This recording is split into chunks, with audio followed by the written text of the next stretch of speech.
Friends, మీరు సంపాదించడం start చేసినప్పటి నుంచి దాన్ని సేవ్ చేసుకుంటూ ప్రాపర్ గా ఇన్వెస్ట్ చేసి మీరు అనుకుంటున్న short term even long term goals like మీరు కార్ కొనాలనుకోవడం, ఇల్లు కట్టుకోవాలనుకోవడం, మీ పిల్లలకు సంబంధించిన పెద్ద పెద్ద చదువులకు కావాల్సిన లంసమ్ అమౌంట్, ఈవెన్ మీరు రిటైర్ అయ్యాక కావాల్సిన పెద్ద మొత్తంలో డబ్బుల్ని ఇదంతా కాదు నేను వరల్డ్ టూర్ వేయాలనుకుంటున్నాను, దానికి డబ్బులు సేవ్ చేసి ఇన్వెస్ట్ చేయాలనుకుంటున్నానన్నా దీని రిలేటెడ్ గా మీకు రెగ్యులర్ గా వినిపించే పదం స్టాక్ మార్కెట్. స్టాక్ మార్కెట్ లో కూడా డైరెక్ట్ గా స్టాక్స్ గురించి మీకు తెలిస్తే ఓకే, స్టాక్స్ ఏ స్టాక్స్ మంచివి, ఏ స్టాక్స్ మంచివి కాదు, ఏ స్టాక్ లో ఎప్పుడు ఇన్వెస్ట్ చేయాలి, ఇది ఐడియా ఉంటే ఓకే. ఇవి ఐడియా లేకపోతుంటే మనం చూస్ చేసుకునే ప్రొడక్ట్ ఏంటి, mutual funds and even index funds అని కూడా వింటూ ఉంటారు కదా. దీని గురించి ఎగ్జాంపుల్స్ గా వినడం, లైక్ ఈ మ్యూచువల్ ఫండ్ లో ఆర్ ఇండెక్స్ ఫండ్ లో ఇన్వెస్ట్ చేసి 12% రిటర్న్ వస్తే ఇన్ని ఇయర్స్ కి నీ కోట్లు అవుతుందని వింటూ వచ్చుంటారు. కానీ ఒక మ్యూచువల్ ఫండ్ లో మీరు ఇన్వెస్ట్మెంట్ చేయాలంటే దానికి మీకు తెలియాల్సిన విషయాలు ఏంటి అండ్ ఈ మ్యూచువల్ ఫండ్స్ గురించి మనం ఏ వెబ్సైట్స్ లో వెతకచ్చు అండ్ ఒక మంచి మ్యూచువల్ ఫండ్ సెలెక్ట్ చేసుకోవాలంటే స్టెప్ బై స్టెప్ మనం ఫాలో అవ్వాల్సిన ప్రాసెస్ ఏంటి అండ్ ఎన్ని రకాల మ్యూచువల్ ఫండ్స్ ఉంటాయని పర్సనలీ నేను ఫాలో అయ్యే మ్యూచువల్ ఫండ్ స్ట్రాటజీ ఏంటి, వీటన్నిటిని వీడియోలో ఎక్స్ప్లెయిన్ చేస్తాను. మరి అదేదో షార్ట్ గా చెప్పేచ్చు కదా, ఇంత లెంత్.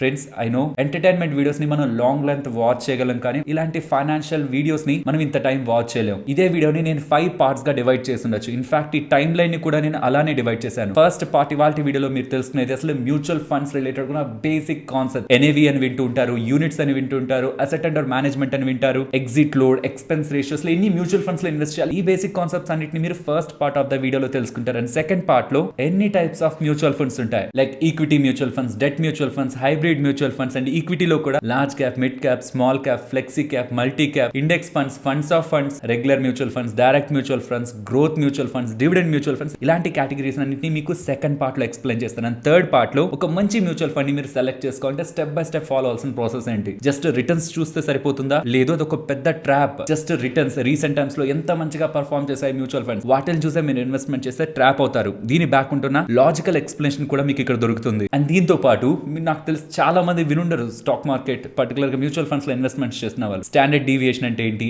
ఆల్ఫా అంటే ఏంటి, బీటా అంటే ఏంటి అండ్ షార్పీ రేషియో అని కూడా ఉంటుంది. వీటన్నిటిని కూడా నేను మీకు ఎక్స్ప్లెయిన్ చేస్తూ ఒక మంచి మ్యూచువల్ ఫండ్ ని సెలెక్ట్ చేయడానికి స్టెప్ బై స్టెప్ మీరు ఫాలో అవ్వాల్సిన ప్రాసెస్, ఇంక్లూడింగ్ ఏ వెబ్సైట్స్ లో మీరు వీటిని సర్చ్ చేయొచ్చు ఆ ట్రాక్ చేస్తుండొచ్చు, వీటి గురించి మాట్లాడుకుందాం. ఇన్ఫాక్ట్ లైవ్ ఇన్వెస్ట్మెంట్ కూడా మ్యూచువల్ ఫండ్స్ లో ఎలా ఇన్వెస్ట్మెంట్ చేయాలి, ఎస్ఐపి ఎలా చేయాలి, వీటన్నిటి రిలేటెడ్ ఉన్న రిసోర్సెస్ అన్నిటిని నేను ఈ థర్డ్ పార్ట్ లో మీకు కవర్ చేస్తాను. ఇన్ఫాక్ట్ చిన్న చిన్న mistakes fourth part of the వీడియోలో మాట్లాడుకునే మిస్టేక్స్ ని మీరు అవాయిడ్ చేయడం ద్వారా మీ వెల్త్ జర్నీలో మీరు ఎక్కడ కూడా వెనకపడరు. ఫైనలీ ఫిఫ్త్ పార్ట్, నేను పర్సనల్ గా మ్యూచువల్ ఫండ్స్ లో ఫాలో అయ్యే స్ట్రాటజీ ఆర్ పర్సనల్ గా నాకు ఇలా చేస్తుంటే బెస్ట్ రిటర్న్స్ ఉంటాయని నా మైండ్ లో ఒకటి ఉంటుందా, అది నేను మీకు ఓపెన్ గా షేర్ చేస్తాను. అండ్ నేను కంప్లీట్ గా చెప్పగలను, 100% చెప్పగలను, మీకు అది ఇంట్రెస్టింగ్ గా అనిపిస్తుంది. అరే ఇలా కూడా చేయొచ్చు కదా, నిజమే కదా, అందరూ చేసే విధంగా కాకుండా ఇలా మనం చేస్తే ఇంకా మంచి డబ్బుల్ని మ్యూచువల్ ఫండ్స్ ఆర్ స్టాక్స్ లో కూడా మనం సంపాదించవచ్చు కదా అని మీకు తప్పకుండా అనిపిస్తుంది. ఫ్రెండ్స్, నేను మా అన్నయ్య అండ్ మా టీమ్ అంతా కూడా ఇదే వీడియోని ఇందాక మీకు అనుకున్న 5 పార్ట్స్ గా డిఫరెంట్ గా వీడియోస్ గా అప్లోడ్ చేస్తే 20-15 మినిట్స్ వస్తుంది. అండ్ ఒక్కొక్క వీడియోకి ఎక్కువ యాడ్స్ పెట్టచ్చు. ఓవరాల్ గా చూస్తే మంచి యాడ్ రెవెన్యూ, ఒక వీడియోకి పెట్టే యాడ్స్ ని ఈ వీడియోకి పెడితే యాడ్ రెవెన్యూ తగ్గుతుంది. అండ్ ఈ వీడియోకి ఎటువంటి స్పాన్సర్ కూడా లేరు, మన ఛానల్ స్పాన్సర్, ఇంకెవ్వరు కూడా స్పాన్సర్ చేయట్లేదు. అండ్ ఏ రిఫరల్ లింక్స్ కూడా ఈ మ్యూచువల్ ఫండ్ యాప్ ఓపెన్ చేయండి అని కూడా నేను మీకు సజెస్ట్ చేయను. ఇది completely out of our interest, మీకు ఈ కాన్సెప్ట్స్ అన్ని తెలియాలని. ఈవెన్ ఇలా చేస్తే ఇంత ఎఫర్ట్స్ పెడుతున్నా ఈ వీడియో వెళ్తుందా లేదా నాకు క్వశ్చన్ మార్క్ ఉంటున్నా, మేము ముందుకొచ్చి ఫైనాన్షియల్ కంటెంట్ ని ఇలా డివైడ్ చేసి కాకుండా కంప్లీట్ గా ఒకే వీడియోలో మీకు అందించాలనే ఈ ప్రయత్నం మీరు సపోర్ట్ చేస్తున్నట్లయితే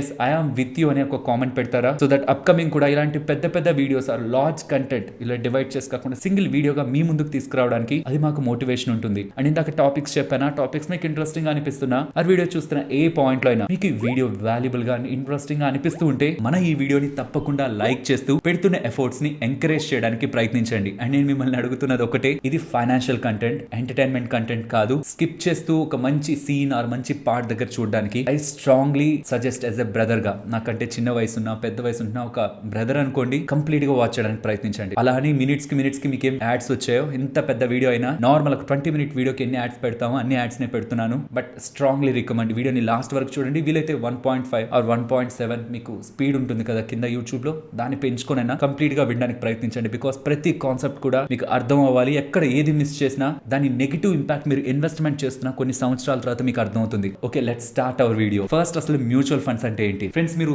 స్టాక్స్ గురించి వినే ఉంటారు. బయట మనకి రిలయన్స్ కంపెనీ కనిపిస్తూ ఉంటుంది కదా, Reliance retail, Reliance Jio, Reliance related గా పెట్రోకెమికల్ బిజినెస్ ఉంది, ఆయిల్ బిజినెస్ ఉంది. అండ్ రీసెంట్ గా ఎనర్జీ బిజినెస్ లో కూడా, రెన్యూవబుల్ ఎనర్జీ బిజినెస్ లో కూడా వీళ్ళు ఎంటర్ అయ్యారు. ఇది రిలయన్స్ ఒక బిజినెస్. ఈ బిజినెస్ అంతటిని రిప్రజెంట్ చేస్తూ ఒకే ఒక్క స్టాక్ ఉంది, రిలయన్స్ ఇండస్ట్రీస్. స్టాక్ మార్కెట్ లో ఉంటుంది. మీరు రిలయన్స్ ఆర్ అంబానీ ఆర్ తన తర్వాత వస్తున్న తరాల వాళ్ళపై ఎక్కువ ఎక్కువ నమ్మకం ఉంది, నేను కళ్ళు మూసుకొని వాళ్ళ మీద నమ్మకం పెట్టుకోగలనంటే వాళ్ళ స్టాక్ లో మీరు ఇన్వెస్ట్ చేయొచ్చు. ఇలా Infosys, TCS, Wipro, DMart, HCl technologies, Tata Motors, ఇలా డిఫరెంట్ కంపెనీస్ కి రిలేటెడ్ గా మీకు స్టాక్ మార్కెట్ లో కనిపిస్తుంటాయి. మీరు ఏ స్టాక్ లో ఎప్పుడు ఇన్వెస్ట్ చేయాలన్నది స్టాక్ మార్కెట్ సైకిల్స్ ఆర్ ఎకానమీని బట్టి అర్థం చేసుకొని మీరు ఒకవేళ ప్లే చేయగలరు అనుకుంటే డైరెక్ట్ స్టాక్స్ లో ఇన్వెస్ట్మెంట్ ఎప్పుడు ఎక్కువ రిటర్న్స్ ని ఇస్తుంది విత్ రిస్క్ తో పాటు. ఏ టైంలో ఏ స్టాక్స్ ని కొనాలి అండ్ ఏ టైంలో ఆ స్టాక్స్ ఫాలో అవుతున్నప్పుడు యావరేజ్ చేసుకుంటూ లాంగ్ టర్మ్ కి డిసిప్లైన్ గా హోల్డ్ చేయాలి. ఈ ఐడియా మీకు ఉందనుకుంటే దెన్ స్టాక్స్ తో డైరెక్ట్ గా ప్లే చేయొచ్చు. లేదు నేను అమ్మాలనుకుంటున్నాను, ఎవరైతే మంచి ఎడ్యుకేషన్ లైక్ ఈ ఫైనాన్స్ ఫీల్డ్ లో ఎక్కువ ఇయర్స్ ఎక్స్పీరియన్స్ ఉంటూ ఈ స్టాక్స్ రిలేటెడ్ గా వందల వేల ఈవెన్ లక్షల కోట్ల అసెట్ అండర్ మేనేజ్మెంట్ ని మేనేజ్ చేసిన వాళ్ళు, లైక్ ఈ స్టాక్స్ లో ఇన్వెస్ట్మెంట్ చేసిన ఫండ్ మేనేజర్స్ నేను అమ్మాలనుకుంటున్నాను, వాళ్ళ ద్వారా ఇన్వెస్ట్ చేయించి వాళ్ళకు కొంత కమిషన్ ఇచ్చి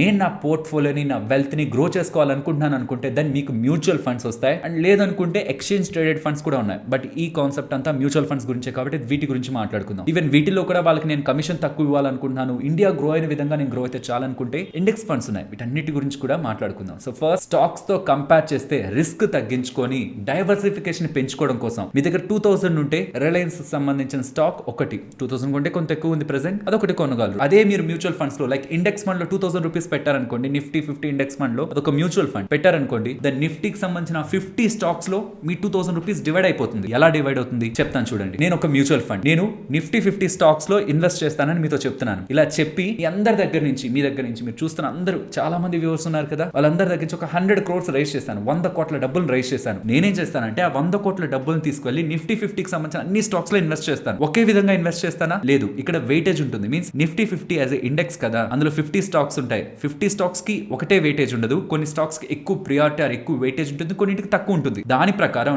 నాకు మీ దగ్గర నుంచి వచ్చిన మొత్తం డబ్బుల్ని నేను నిఫ్టీ 50 లో ఉంటున్న స్టాక్స్ లో ఆన్ వెయిటేజ్ బేసిస్ లో ఇన్వెస్ట్ చేసి, అలా మొత్తం ఇన్వెస్ట్ చేసిన దానికి నాకు ఒక వాల్యూ ఉంటుంది కదా, ఆ వాల్యూని నేను యూనిట్స్ గా డివైడ్ చేస్తాను. లైక్ వాటిని వర్చువల్ గా, లైక్ నాకు స్టాక్స్ లో ఉన్న ఇన్వెస్ట్మెంట్ ఉంటుంది, వాటికి రిలేట్ అవుతున్న యూనిట్స్ లా క్రియేట్ చేసి వాటిని చిన్న బిట్స్ అండ్ పీసెస్ గా కట్ చేసి ఆ యూనిట్స్ ని మీకు అమ్ముతాను అనమాట. మీకు ఎగ్జాంపుల్ తో చెప్తున్నప్పుడు ఇంకా సింపుల్ గా అర్థం అవుతుంది. మీ దగ్గర నుంచి నేను కలెక్ట్ చేసిన డబ్బుల్ని నేను స్టాక్స్ లో ఇన్వెస్ట్ చేసి దానికి బదులుగా నేను మీకు కొన్ని యూనిట్స్ ఇస్తాను. అవే మీరు కొంటున్న మ్యూచువల్ ఫండ్ యూనిట్స్. సో అలా ఒక మ్యూచువల్ ఫండ్ మీన్స్ నా దగ్గర మీరు ఇన్వెస్ట్మెంట్ చేస్తున్నారంటే దాని అర్థం నా ద్వారా మీరు స్టాక్స్ లో చేస్తున్నట్టు. అది ఈక్విటీ స్టాక్స్ లో అయితే డెట్ మ్యూచువల్ ఫండ్స్ కూడా ఉంటాయి, వాటి గురించి పక్కన పెడదాం. మోస్ట్లీ ఈక్విటీ మ్యూచువల్ ఫండ్స్ మీద ఫోకస్ ఉంటుంది కాబట్టి ఒక మ్యూచువల్ ఫండ్ లో ఒక పర్సన్ ఇన్వెస్ట్ చేస్తున్నాడంటే ఇండైరెక్ట్ గా ఆ పర్సన్ ఒక అసెట్ అండర్ మేనేజ్మెంట్ కంపెనీకి లైక్ ఎస్బీఐ వాళ్ళకి, యాక్సిస్ వాళ్ళకి, యూటీఐ వాళ్ళకి డబ్బులు ఇస్తూ మీ మ్యూచువల్ ఫండ్ ద్వారా నిఫ్టీ 50 ఇండెక్స్ ఫండ్ యూటీఐ వాళ్ళది మీరు తీసుకుంటుంటే దెన్ మీరు యూటీఐ వాళ్ళకి చెప్తున్నారు నిఫ్టీ 50 ఇండెక్స్ ఫండ్ మీరు ఎస్బీఐ వాళ్ళకి సంబంధించి, ఎస్బీఐ మ్యూచువల్ ఫండ్ వాళ్ళకి సంబంధించి తీసుకుంటున్నారంటే మీరు ఎస్బీఐ మ్యూచువల్ ఫండ్ వాళ్ళతో నా డబ్బుల్ని మీరు నిఫ్టీ 50కి సంబంధించిన స్టాక్స్ ఉన్నాయి కదా, ఆ ఇండెక్స్ ఉంది కదా,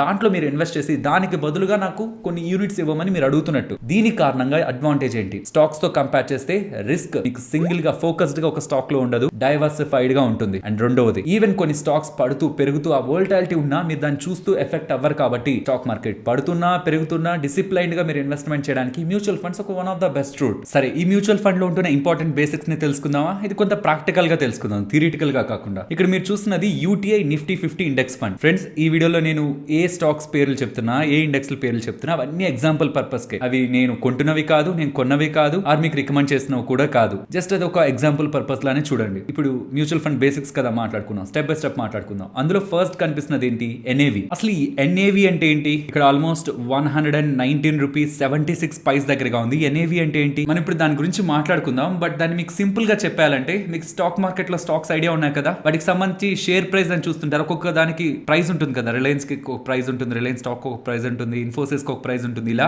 మ్యూచువల్ ఫండ్ మనకు ఒక ప్రైస్ తో ట్రేడ్ అవుతూ ఉంటుంది. దాన్నే మనం ఎన్ఏవి అంటాం. ఇది సింపుల్ గా, ఈవెన్ దీనికి ఒక ఫార్ములా ఉంది, అది ఇక్కడ మీకు కనిపిస్తూ ఉంటుంది. బట్ బిలీవ్ మీ, నేను ఇది ఫస్ట్ ఫార్ములా చూసినప్పుడు కూడా నాకేం అర్థం కాలేదు. Assets, liabilities, number of units ఏంటి ఇవన్నీ కన్ఫ్యూజ్ అయింది. సో మీకు కూడా అలా చెప్తే అర్థం కాదని సింప్లిఫై చేసి నేను ఒక జనరల్ ఎగ్జాంపుల్ తో చెప్తాను. దీంతో మీకు ఒక మీనింగ్ అర్థం అవుతుంది. ఇది బట్టి కొట్టి మనం ఏం ఎగ్జామ్ లో రాయాల్సింది కాదు కదా, మీకు ఒక మీనింగ్ తో ఇది అర్థం అవుతుంది. రామ్ అనే ఒక పర్సన్ ఉన్నారు. రామ్ కానీ, హరి కానీ, వీళ్ళందరూ ఏంటంటే రీటైలర్స్ ఆర్ నార్మల్ పీపుల్. వీళ్ళంతా కలిసి 100 crores అనుకోండి, 100 crores మనీని ఒక కంపెనీకి ఎస్బీఐ మ్యూచువల్ ఫండ్ వాళ్ళకి వేశారు. ఒక జనరల్ ఎగ్జాంపుల్ లా గమనించండి. ఎస్బీఐ మ్యూచువల్ ఫండ్ వాళ్ళకి ఇచ్చారు. ఈ ఎస్బీఐ మ్యూచువల్ ఫండ్ వాళ్ళు ఈ 100 crores ని తీసుకువెళ్ళి ఏం చేశారంటే నిఫ్టీ 50 స్టాక్స్ లో ఇన్వెస్ట్ చేశారు. ఈ నిఫ్టీ 50 స్టాక్స్ లో వాళ్ళు 100 crores ఇన్వెస్ట్ చేశారు. డబ్బులు స్టాక్స్ లో పెట్టేశారు. ఈ డబ్బులు ఎవరివి? వీళ్ళందరికి సంబంధించినవి. దెన్ వీళ్ళ డబ్బులు తీసుకున్నందుకు గాను ఈ నిఫ్టీ 50 స్టాక్స్ లో వాళ్ళు చేసిన ఇన్వెస్ట్మెంట్ కి వీళ్ళు స్టాక్స్ ఇవ్వలేరు కదా. ఒక్కొక్క స్టాక్ లైక్ ఒక్కొక్కరు 100 రూపీస్ పెట్టుంటారు, 50 రూపీస్ పెట్టుంటారు, 10,000 పెట్టుంటారు, అలా ఇవ్వలేరు కదా. కాబట్టి ఏం చేస్తారంటే చేస్తారంటే వీళ్ళు చేసిన ఎంటైర్ ఇన్వెస్ట్మెంట్ ముక్కలుగా చిన్న చిన్న పార్ట్స్ గా డివైడ్ చేస్తారు. ఎన్ని పార్ట్స్ గా డివైడ్ చేస్తారు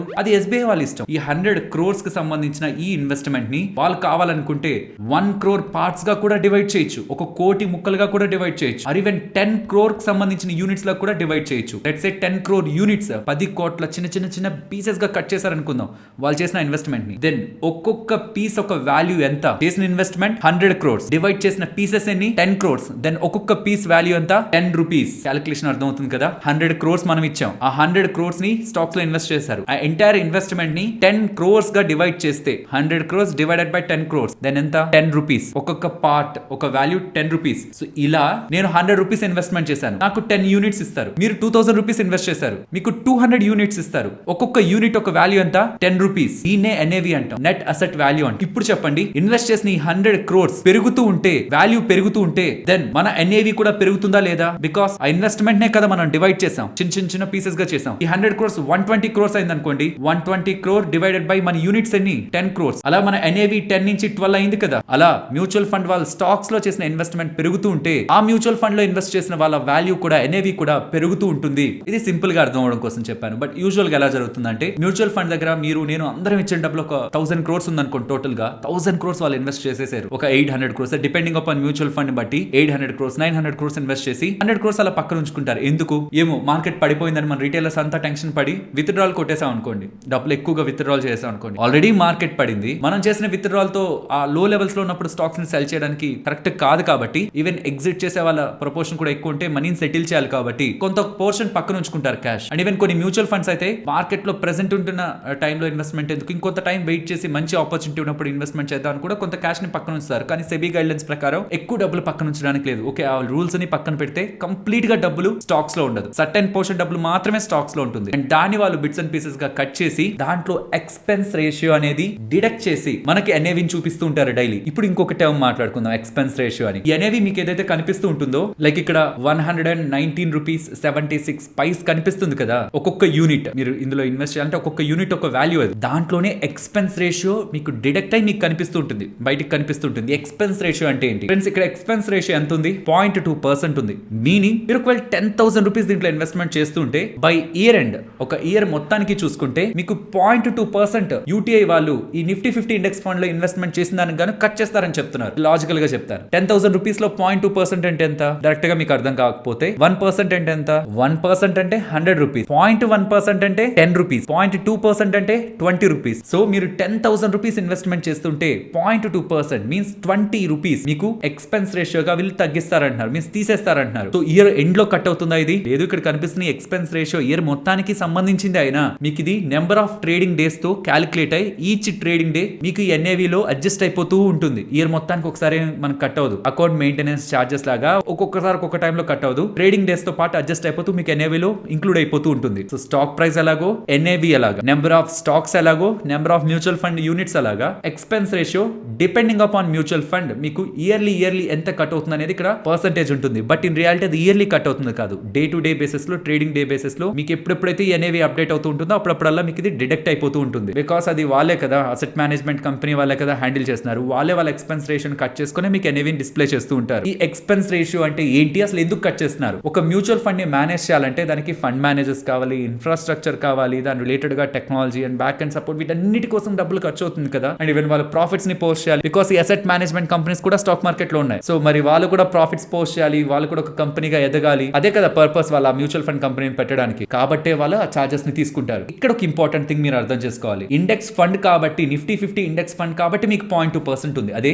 హైబ్రిడ్ మ్యూచువల్ ఫండ్స్ చూడండి, సేమ్ UTI వాళ్ళకి సంబంధించింది, సేమ్ అసెట్ మేనేజ్మెంట్ కంపెనీకి సంబంధించింది. UTI hybrid equity fund related గా ఎక్స్పెన్స్ రేషియో చూడండి 1.35%. మీన్స్ మీరు 10,000 rupees ఇన్వెస్ట్ చేస్తుంటే 135 rupees దగ్గరగా మీకు ఎక్స్పెన్స్ రేషియోలో కట్ చేసి ఇయర్లీ అంత వరకు మీకు 10,000 rupees కి కట్ అయ్యి ఈవెన్ మీకు ప్రాఫిట్ వస్తున్నా లాస్ వస్తున్నా ఇదైతే డిడక్ట్ అవుతూ మీ మ్యూచువల్ ఫండ్ క్యారీ అవుతూ ఉంటుంది. ఎందుకు ఇంత? బికాస్ నిఫ్టీ 50 లో ఇన్వెస్ట్మెంట్ చేస్తున్నారంటే దెన్ వాళ్ళు ఏం చేయాల్సింది లేదు కదా, ఫండ్ మేనేజర్స్ ఏం చేయాల్సింది లేదు. నిఫ్టీ 50 ఆల్రెడీ ఒక ఇండెక్స్, స్టాండర్డ్ ఇండెక్స్, దాంట్లో ఏ స్టాక్స్ ఉంటాయి, ఎంత వెయిటేజ్ తో ఏ స్టాక్ లో ఇన్వెస్ట్ చేయాలి అవంతా స్టాండర్డ్ గా ఉంటున్నది. జస్ట్ మీరు ఇచ్చే డబ్బులు దాంట్లో పెట్టడమే, ఫండ్ మేనేజర్స్ ఒక పెద్ద రోల్ ఏమి ఉండదు అక్కడ. కానీ flexi cap, multi cap, or hybrid mutual funds, or focused mutual funds, వీటిల్లో ఏమవుతుందంటే ఫండ్ మేనేజర్స్ వాళ్ళంతటగా వాళ్ళు రీసెర్చ్ చేసి వాళ్ళ టీమ్ ని పెట్టి అండ్ వాళ్ళు ఏ స్టాక్స్ లో మంచి రిటర్న్స్ ఉంటాయి ఉంటాయని అనుకొని వాళ్ళు ఇన్వెస్ట్మెంట్స్ చేస్తుంటారు, కాబట్టి ఎక్స్పెన్స్ రేషియో ఎక్కువ ఉంటుంది. సో ఎక్స్పెన్స్ రేషియో ఉంది అంటే మనం వదిలేయాలా ఆ మ్యూచువల్ ఫండ్స్ ని కంప్లీట్ గా అవాయిడ్ చేయాలంటే కాదు. మీకు ఎక్స్పెన్స్ రేషియో ఎక్కువ తీసుకుంటూ, లైక్ ఒక మ్యూచువల్ ఫండ్ కి 0.5 ఎక్స్పెన్స్ రేషియో ఉంది, ఇంకొక మ్యూచువల్ ఫండ్ కి 0.7 ఆర్ 0.8 ఎక్స్పెన్స్ రేషియో మీన్స్ దీనికంటే ఇది ఎక్కువగా ఉంది. ఎక్స్పెన్స్ రేషియో ఇది ఎక్కువ మెయింటైన్ చేస్తూ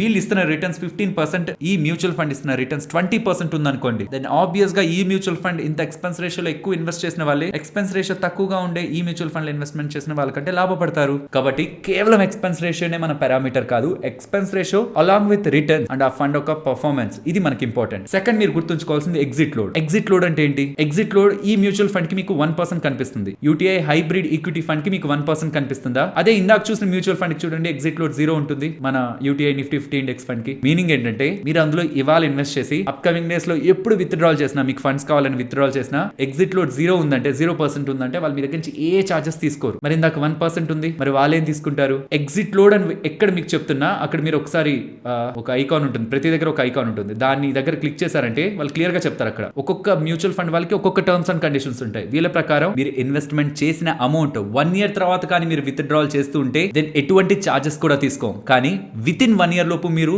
విత్డ్రాల్ చేస్తుంటే మీన్స్ మీరు డబ్బులు పెట్టి మళ్ళీ తీసేయాలనుకుంటుంటే, మీరు చేసిన ఇన్వెస్ట్మెంట్ లో 10% కంటే తక్కువ చేశారనుకోండి, అప్పుడు కూడా ఏ డబ్బులు తీసుకోం. కానీ విత్ ఇన్ 1 year అండ్ మీరు ఇన్వెస్ట్ చేసిన అమౌంట్ లో 10% కంటే ఎక్కువ కానీ మీరు విత్డ్రాల్ చేస్తూ ఉంటే, లైక్ మీరు 1 lakh ఇన్వెస్ట్ చేశారు, 11,000, 12,000 ఆర్ 15,000, 10,000 కంటే ఎక్కువ మీన్స్ 10% కంటే ఎక్కువ మీరు విత్డ్రాల్ చేస్తుంటే 1% మీ మీద చార్జెస్ వేస్తారు అంటున్నారు, ఎగ్జిట్ లోడ్ వేస్తారు అంటున్నారు. సో ఐ హోప్ మీకు కావాల్సిన ఇంపార్టెంట్ టర్మ్స్ అయితే ఇవే. మనం ఎంత డబ్బులు అయితే వాళ్ళకి ఇచ్చి వాళ్ళు మేనేజ్ చేస్తుంటారో, ఒక asset under management company AMC manage చేస్తుంటుందో ఆ డబ్బులు మొత్తాన్ని ఏయుఎం అంటారు, అసెట్ అండర్ మేనేజ్మెంట్ అంటారు. అండ్ మనం ఒక మ్యూచువల్ ఫండ్ లో ఇన్వెస్ట్మెంట్ చేశాక ఇన్వెస్ట్మెంట్ మొత్తం డబ్బుల్ని కూడా చిన్న చిన్న చిన్న చిన్న పార్ట్స్ గా కట్ చేస్తారు అనుకుంటున్నాం కదా, వాటిని యూనిట్స్ అంటారు. అండ్ అలా కట్ చేసిన పార్ట్స్, మనం ఎంత డబ్బులు అయితే ఇన్వెస్ట్ చేస్తాం వాటిని కట్ చేస్తే ఒక్కొక్క పార్ట్ కి వాల్యూ ఉంటుంది కదా, ఒక్కొక్క పార్ట్ కి లైక్ స్టాక్ మార్కెట్ ఒక్కొక్క షేర్ కి వాల్యూ ఉంటున్నట్టు ఒక్కొక్క దానికి ఉంటున్న వాల్యూనే ఎన్ఏవి అంటారు. అండ్ ఆ ఎన్ఏవి లో మీరు ఇన్వెస్ట్మెంట్ చేస్తున్నప్పుడు ఆ డబ్బులు మీరు త్రూ మ్యూచువల్ ఫండ్ వాళ్ళ ద్వారా చేస్తున్నారు కాబట్టి ఆ మ్యూచువల్ ఫండ్ కంపెనీని రన్ చేయడానికి కావాల్సిన ఎక్స్పెన్సెస్ అంతటిని మీరు ఇన్వెస్ట్ చేసిన డబ్బుల్లోంచే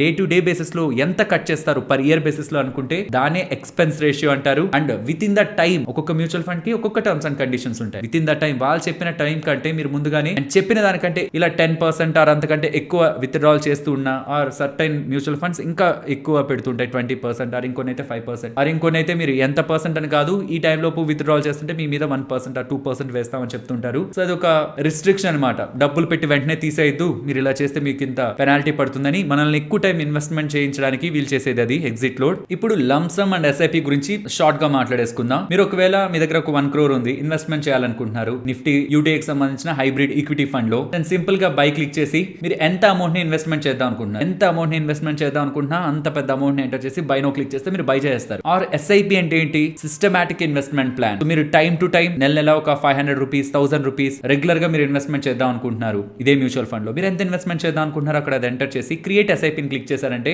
ఇలా మీరు మంత్లీ కూడా ఒక పర్టికులర్ మ్యూచువల్ ఫండ్ లో రెగ్యులర్ గా ఇన్వెస్ట్మెంట్స్ చేసుకుంటూ వెళ్ళొచ్చు. ఇది మ్యూచువల్ ఫండ్స్ కి సంబంధించిన బేసిక్స్. ఇప్పుడు second part of the video, ఈ మ్యూచువల్ ఫండ్స్ ఎన్ని రకాలు and A type of mutual funds లో మనం ఏ వ్యూ తో ఇన్వెస్ట్మెంట్ చేయొచ్చు. షర్ట్ చేంజ్ అయింది అనుకుంటున్నారా? ప్రీవియస్ రికార్డింగ్ రిలేటెడ్ గా చిన్న ఇష్యూ. సో అగైన్ ఇక్కడ నుంచి ఈ సెకండ్ పార్ట్ నుంచి ఇంకొకసారి రికార్డ్ చేస్తున్నాను. మన కంటెంట్ లోకి వెళ్దాం. ఫ్రెండ్స్, యూజువల్ గా మనకి స్టాక్ మార్కెట్ లో స్టాక్స్ ఎక్కువ ఉంటాయి, మ్యూచువల్ ఫండ్స్ తక్కువ ఉంటాయి అనుకుంటారేమో. స్టాక్స్ ఆల్మోస్ట్ 6000 స్టాక్స్ దగ్గరగా ఉంటూ ఉంటే అంటే స్టాక్ మార్కెట్ లో మ్యూచువల్ ఫండ్స్ మినిమం 1600 కంటే ఎక్కువగా ఉంటున్నాయి. రీసెంట్ టైమ్స్ లో కొత్తగా కూడా యాడ్ అవుతున్నాయి, ఎన్ఎఫ్ఓలు వస్తున్నాయి. ఎన్ఎఫ్ఓ అంటే ఏంటి ఇది కూడా మాట్లాడుకుందాం. ఇవన్నీ కొత్తగా కూడా వస్తున్నాయి కాబట్టి ఇంకొన్ని నెలల్లో ఈవెన్ 2000 మ్యూచువల్ ఫండ్ కేటగిరీస్ కూడా మనకు వస్తాయి. సో కాబట్టి ఇన్ని మ్యూచువల్ ఫండ్స్, ఇన్ని వందల ఈవెన్ వేల మ్యూచువల్ ఫండ్స్ నుంచి మనకి నచ్చిన మ్యూచువల్ ఫండ్ ని మనం సెలెక్ట్ చేసుకోవాలంటే అసలు మనం ఏ మ్యూచువల్ ఫండ్, ఏ కేటగిరీ ఆఫ్ మ్యూచువల్ ఫండ్ ని తీసుకుంటున్నాం అండ్ అలా తీసుకుంటున్న వాళ్ళ వ్యూ ఏంటనేది ఫస్ట్ లోనే మనం డివైడ్ చేయగలిగితే ఇందులో hundreds and thousands of mutual funds ని, most of the majority of mutual funds ని మనం పక్కన ఉంచొచ్చు. సో కేటగిరీ అనేది ఇంపార్టెంట్. మీరు ఇన్వెస్ట్ చేద్దాం అనుకుంటున్నారు, మీకు ఏ కేటగిరీస్ ఉన్నాయి మ్యూచువల్ ఫండ్స్ లో ఇది గమనించండి. నేను మీకు ఎంటైర్ ఎగ్జాంపుల్స్ అని చూపిస్తున్నది జెరోదా వాళ్ళకి సంబంధించిన కాయిన్ లో. మోస్ట్లీ మీకు ఒక డిమాట్ అకౌంట్ ఉంటుంది కదా జెరోదాలో కానీ, అప్ స్టాక్ లో కానీ, ఇంకే ఇతర డిమాట్ అకౌంట్ అయినా మీకు ఉంటుంది కదా, దాంట్లోనే మీరు ఈ మ్యూచువల్ ఫండ్స్ ని కొనుక్కోవచ్చు. సరే, కేటగిరీ దగ్గరికి వస్తే మేజర్ గా మనకి 3 కేటగిరీస్ ఉంటాయి మ్యూచువల్ ఫండ్స్ రిలేటెడ్ గా. ఒకటి ఈక్విటీ, ఇంకొకటి డెట్, ఇంకొకటి హైబ్రిడ్. ఈక్విటీ అంటే మనకు తెలిసిందే, స్టాక్ మార్కెట్ కి సంబంధించిన స్టాక్స్ లోనే వాళ్ళు ఇన్వెస్ట్మెంట్ చేస్తారు. స్టాక్స్ కూడా మనకి కేటగిరీస్ ఉంటాయి కదా. లార్జ్ క్యాప్ మీన్స్ చాలా పెద్ద కంపెనీస్, మిడ్ క్యాప్ అవి ఇంకొంత చిన్న కంపెనీస్, స్మాల్ క్యాప్ అవి ఇంకా చిన్న కంపెనీస్, మైక్రో క్యాప్ ఇంకా చిన్న కంపెనీస్. కంపెనీస్ అవి. ఓకే, పెద్ద చిన్న అనుకుంటున్నాం, దేని బట్టి చెప్తున్నాం? స్టాక్ ప్రైస్ ని బట్టి చెప్తున్నావా? కాదు, మార్కెట్ క్యాపిటల్ ని బట్టి చెప్తున్నాం. సింపుల్ గా ఒక కంపారిజన్ కోసం ఇది చూడండి. వీగార్డ్ ఇండస్ట్రీస్, వీగార్డ్ స్టెబిలైజర్స్, వీగార్డ్ అనేది వినే ఉంటారు కదా పేరు. సో ఆ కంపెనీ 11,000 TCR అని ఇక్కడ కనిపిస్తుంది గూగుల్లో, దాని అర్థం 11,000 కోట్లు. అదే రిలయన్స్ ఇండస్ట్రీస్ 15,80,000 కోట్లు. అదే MRF ఈ టైర్ల కంపెనీ ఉందా, అది 35,000 కోట్లు. సో ఇక్కడ ఎందుకు కంపారిజన్ చూపించానంటే స్టాక్ ప్రైస్ ఇది చిన్నది కానీ ఇది పెద్దది. అలా అని MRF పెద్ద కంపెనీ అని కాదు, రిలయన్స్ ఇండస్ట్రీసే with respect to market capital చాలా పెద్ద కంపెనీ. అలాగే మ్యూచువల్ ఫండ్స్ లో కూడా ఈక్విటీ కేటగిరీని మీరు సెలెక్ట్ చేసుకున్న తర్వాత, ఇక్కడ నేను ఈక్విటీ కేటగిరీని సెలెక్ట్ చేస్తున్నాను. ఈక్విటీ కేటగిరీని సెలెక్ట్ చేసుకున్న తర్వాత ఇక్కడ చూడండి, mid cap mutual funds, large cap mutual funds, flexi cap funds, focused equity, value discovery, small cap, emerging equity, ఇలా బోల్డ్ ఈక్విటీ రిలేటెడ్ గా ఫోకస్ చేసిన ఫండ్స్ కనిపిస్తుంటాయి. ఇంతకీ ఎమర్జింగ్ బ్లూ చిప్ అంటే ఏంటి, ఫ్లెక్సీ క్యాప్ అంటే ఏంటి, ఆర్ ఫోకస్డ్ ఫండ్స్ అంటే ఏంటి, ఫోకస్డ్ ఈక్విటీ ఫండ్స్ అంటే friends large cap, mid cap, small cap, index funds. ఇవి కాకుండా మిగిలినవి మోస్ట్లీ మీకు ఏ ఇతర పేర్లతో కనిపిస్తున్నా, ఫ్లెక్సీ క్యాప్ అని, కొన్ని మల్టీ క్యాప్ అని, కొన్ని ఫోకస్డ్ అని, కొన్ని వాల్యూ డిస్కవరీ అని, కొన్ని ఎమర్జింగ్ అని, అండ్ కొన్ని టాప్ 1000 అని, టాప్ 2000 అని, ఇలా మీకు డిఫరెంట్ నేమ్స్ తో కనిపిస్తున్నా. గుర్తుంచుకోండి, ఫండ్ మేనేజర్ తనంతటగా తాను ఎక్కడెక్కడైతే బెటర్ రిటర్న్స్ ఉంటాయని తను నమ్ముతారో అది వివిధ కేటగిరీస్ లో తను ఇన్వెస్ట్మెంట్ చేస్తాడు. Like flexi cap or multi cap లో తను ఇండియన్ స్టాక్స్ లో ఇన్వెస్ట్ చేయొచ్చు, ఫారెన్ స్టాక్స్ లో ఇన్వెస్ట్ చేయొచ్చు, ఇండియాలో కూడా తను అనుకుంటే mid cap, small cap or micro cap or ఇంకా డిఫరెంట్ కంపెనీస్ లో కూడా తన ఇష్టాన్ని బట్టి ఏవైతే తను పెరుగుతాయనుకుంటారో అలా తను తన ఓన్ డెసిషన్ ఆర్ తన టీమ్ ఒక రీసెర్చ్ ని బట్టి తను ఇన్వెస్ట్మెంట్ చేయొచ్చు. కానీ ఒకవేళ తను సెలెక్ట్ చేసిన లార్జ్ క్యాప్ ఫండ్స్ అయితే majority of portion large caps లోనే ఇన్వెస్ట్ చేయాలి. మిడ్ క్యాప్ ని సెలెక్ట్ చేస్తే majority of portion mid cap, small cap mutual fund ని రన్ చేస్తుంటే then majority of portion small caps లోనే ఇన్వెస్ట్ చేయాల్సి ఉంటుంది. ఇక్కడే ఒక ఇంపార్టెంట్ అబ్జర్వేషన్ మీరు తెలుసుకోవాలి. మీరు లార్జ్ క్యాప్ మ్యూచువల్ ఫండ్స్ లో ఇన్వెస్ట్మెంట్ చేస్తున్నారనుకోండి, pure large cap mutual funds లో, దెన్ మీరు మేనేజర్స్ కి చెప్తున్నట్టు మీరు మంచి లార్జ్ క్యాప్ కంపెనీస్ లో డబ్బులు పెట్టండి అని. దెన్ మేనేజర్స్ ఓకే నేను ఈ లార్జ్ క్యాప్ లో ఇన్వెస్ట్ చేస్తాను, మాకు కమిషన్ ఎక్కువ కావాలని 0.8, 1% ఆర్ ఈవెన్ మోర్ దాన్ 1% కూడా మీ దగ్గర నుంచి ఎక్స్పెన్స్ రేషియో కలెక్ట్ చేయడానికి ఛాన్స్ ఉంది. కానీ ఫ్రెండ్స్, లార్జ్ క్యాప్ కంపెనీస్ అన్ని నిఫ్టీ 50 లో ఉన్నవే కదా. ఇండియాలో ఉంటున్న టాప్ 50 లార్జ్ క్యాప్ కంపెనీస్ అన్ని మనకి నిఫ్టీ 50 లో ఉంటున్నప్పుడు, ఇండెక్స్ ఫండ్ లో ఉంటున్నప్పుడు మనం సపరేట్ గా లార్జ్ క్యాప్ మ్యూచువల్ ఫండ్స్ లో ఇన్వెస్ట్మెంట్ చేయడానికి లాజిక్ ఏంటి? సో మీరు కావాలనుకుంటే నిఫ్టీ 50 కానీ ఆర్ సెన్సెక్స్ లో కూడా, ఇంకా నాకు తక్కువ స్టాక్స్ సెన్సెక్స్ లో 30 కదా ఉంటాయి, నిఫ్టీలో 50 ఉంటాయి. ఇంకా ఫోకస్డ్ గా ఉండాలనుకుంటే సెన్సెక్స్ 30కి సంబంధించిన ఇండెక్స్ ఫండ్ లో ఇన్వెస్ట్మెంట్ చేసుకోవడం ఎక్స్పెన్స్ రేషియో పరంగా మీకు తగ్గుతుంది చూసారా, బెనిఫిట్ దొరుకుతుంది చూసారా ఎక్స్పెన్స్ రేషియో రిలేటెడ్ గా, అది లాంగ్ టర్మ్ లో మీకు ఒక బిగ్ ఇంపాక్ట్ ని క్రియేట్ చేస్తుంది. So compared with large cap mutual funds, index funds ని సెలెక్ట్ చేసుకోవడం వల్ల ఎక్స్పెన్స్ రేషియో తగ్గుతుంది.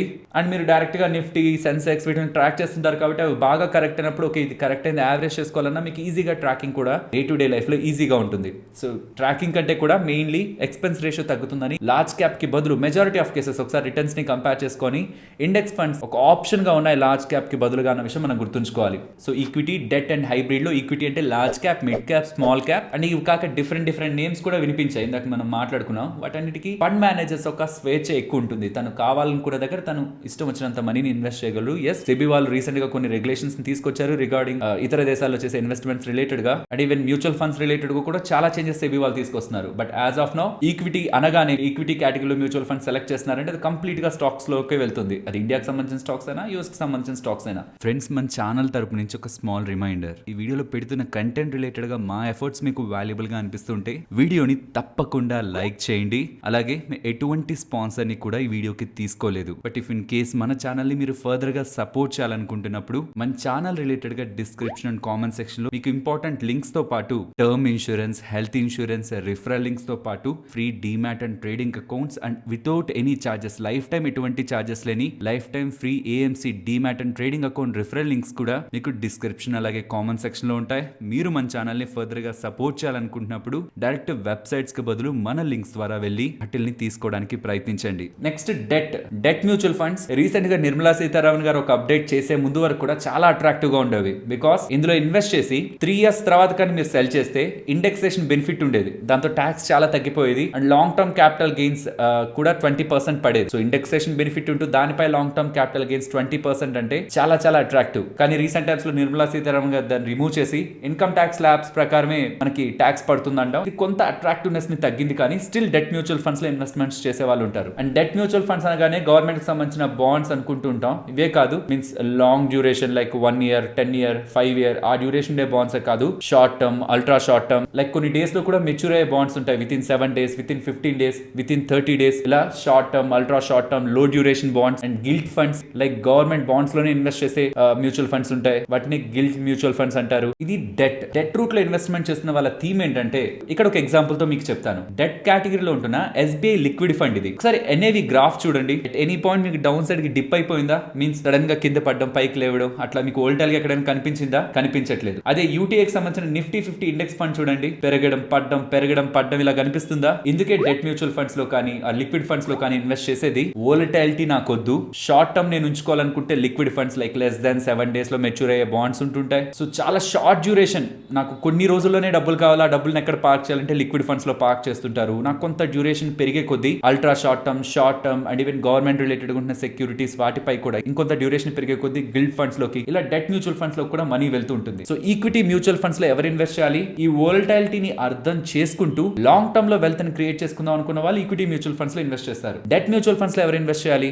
నాకు అంత వోలటాలిటీ వద్దు, బికాస్ ఈ మనీ అవసరం నాకు షార్ట్ టర్మ్ లో ఉంది. అది డేస్ నుంచి, మంత్స్ నుంచి, 1 or 2 years బిలో వరకు కూడా నాకు అవసరం ఉంది. నేను ఏ పాయింట్ లో తీయాలనుకున్నా నేను పెట్టిన డబ్బుల కంటే ఎక్కువ ఉండాలి. అలాంటప్పుడు డెట్ మ్యూచువల్ ఫండ్స్ లో ఇన్వెస్ట్మెంట్ చేస్తారు. కాబట్టి ఎక్కువ ఫ్లక్చుయేషన్స్ వద్దు, కొంత రిటర్న్ తక్కువ ఉన్నా పర్లేదు అనుకున్న వాళ్ళు డెట్ సైడ్ కి వెళ్తారు. ఇక హైబ్రిడ్ అంటే ఏంటి? దాంట్లో డెట్ ఉంటుంది, మీన్స్ బాండ్స్ ఉంటాయి, ఈక్విటీ కూడా ఉంటుంది, స్టాక్స్ ప్లస్ బాండ్స్. సో ఎవరైతే నాకు ఎక్కువ రిస్క్ వద్దు, అలా నేను బాండ్స్ లో ఇన్వెస్ట్ చేయను, నాకు రెండు కలిపి ఉండాలి, బాండ్స్ లోనే ఇన్వెస్ట్మెంట్ ఉండాలి, ఈక్విటీలోనే ఇన్వెస్ట్మెంట్ ఉండాలంటే హైబ్రిడ్ మ్యూచువల్ ఫండ్స్ ని సెలెక్ట్ చేస్తారు. ఇవి బ్రాడ్ కేటగిరీ. ఇవి కాకుండా ఇండెక్స్ ఫండ్స్ ఉంటాయి. మనం స్టార్టింగ్ నుంచి అనుకుంటున్నాం, మనకి ఇండెక్స్ తెలుసు కదా అండి. ఒకవేళ మీరు కొత్త వాళ్ళు అవుతుంటే, మన ఇండియాలో నిఫ్టీ 50 మీరు వినే ఉంటారు, ఆబ్వియస్ గా సెన్సెక్స్ వినే ఉంటారు, బ్యాంక్ నిఫ్టీ విని ఉంటారు. ఇవన్నీ ఇండెక్స్ లు. ఇక్కడతో అయిపోవు. Pharma index, IT index, metal index, real estate related ఒక ఇండెక్స్, ఇలా డిఫరెంట్ ఇండెక్స్ ఉంటాయి. వాటిల్ని ఫోకస్ చేస్తున్న మ్యూచువల్ ఫండ్స్ ఉంటాయి. వీటికి ఏంటంటే పెద్దగా ఎక్స్పెన్స్ రేషియో ఉండదు, బికాస్ వాళ్ళేం స్పెసిఫిక్ గా వాళ్ళు తయారు చేయట్లేదు కదా ఇండెక్స్. ఆల్రెడీ ఉన్న ఇండెక్స్ లోనే ఇన్వెస్ట్మెంట్ చేస్తుంటారు.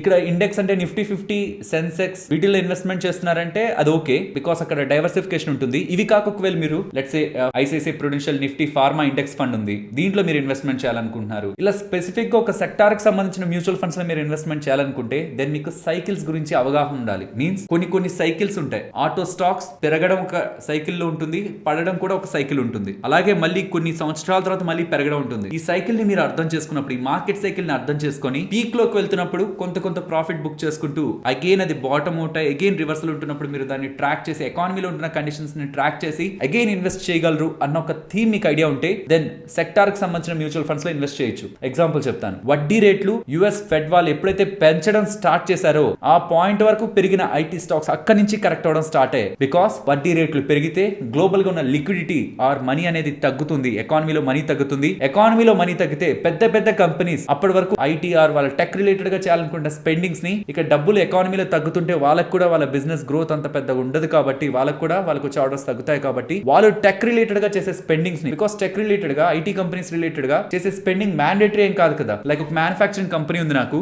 నా మ్యానుఫాక్చరింగ్ కంపెనీస్ రిలేటెడ్ గా మొత్తం డిజిటలైజేషన్ చేయాలనుకుంటున్నాను, మొత్తం డిజిటల్ చేయాలనుకుంటున్నాను, TCS వాళ్ళకి ఆర్డర్ ఇవ్వాలనుకుంటున్నాను. నాకు ఇప్పుడు కష్టకాలం వచ్చింది, నాకు అది మ్యాండేటరీగా కంపల్సరీగా TCS వాళ్ళకి ఆర్డర్ ఇచ్చి నేను డిజిటల్ గా చేయడం లేదు, కొన్నిసార్లే మ్యాండేటరీ ఉంటుంది. సో కాబట్టి కంపెనీస్ కి ఎప్పుడైతే వాళ్ళకి లాభం తగ్గుతుంది అనిపిస్తుందో వాళ్ళు IT కంపెనీస్ కి ఇచ్చే ఆర్డర్స్ తగ్గిస్తారు. వాళ్ళకి ఎప్పుడైతే మంచిగా ఆర్డర్స్ లాభాలు వస్తాయి అనిపిస్తుందో IT కంపెనీస్ కి వాళ్ళు ఇచ్చే ఆర్డర్స్ పెంచుతారు. సో ఎప్పుడైతే ఫెడ్ వాళ్ళు US కి సంబంధించిన సెంట్రల్ బ్యాంక్, మన ఇండియాలో RBI లాగో US కి సంబంధించిన సెంట్రల్ బ్యాంక్, ఫెడ్ వాళ్ళు ఎప్పుడైతే అక్కడ వడ్డీ రేట్లు పెంచడం స్టార్ట్ చేశారో గ్లోబల్ గా ఉన్న చాలా కంపెనీస్ కి ఆర్డర్స్, వాళ్ళ బిజినెస్ తగ్గుతుంది. కాబట్టి ఎకానమీలో లిక్విడిటీ ఆర్ మనీ తగ్గితే వాళ్ళు IT కంపెనీస్ రిలేటెడ్ గా చేసే స్పెండింగ్ తగ్గడం, IT కంపెనీస్ పడడం స్టార్ట్ అయ్యాయి. సో వడ్డీ రేట్లు పెంపు ఎప్పుడైతే మొదలైందో already most of the IT companies 30 or more than 40% correct అయిపోయాయి. ఎప్పుడు వడ్డీలు పెంచుతూనే ఉన్నారన్నప్పుడు. కానీ వన్స్ ఫెడ్ వాళ్ళు వడ్డీలు పెంచడం ఆపుతారు ఆర్ పెంచిన వడ్డీలు తగ్గిస్తారని ఒక మొమెంటం ఉంటుందా, అగైన్ ఈ ఇంట్రెస్ట్ రేట్ వడ్డీ రేట్లు రిలేటెడ్ గా ఉన్న ఈ సైకిల్ రివర్స్ అవడానికి ఛాన్స్ ఉంటుందా? అది స్టార్ట్ అవుతుంది కదా సైకిల్, అప్పుడు అగైన్ IT స్టాక్స్ రిలేటెడ్ గా బూమ్ స్టార్ట్ అవుతుంది. ఇదేనే కాదు, బ్యాంకింగ్ ప్రతి సెక్టార్ లో ఇది ఒక థీమ్ ప్లే అవుతుంటుంది. రియల్ ఎస్టేట్ లో కానీ, బ్యాంకింగ్ లో కానీ, మెటల్స్ లో కానీ, IT లో కానీ, ఫార్మాలో కానీ ప్రతి ఒక్క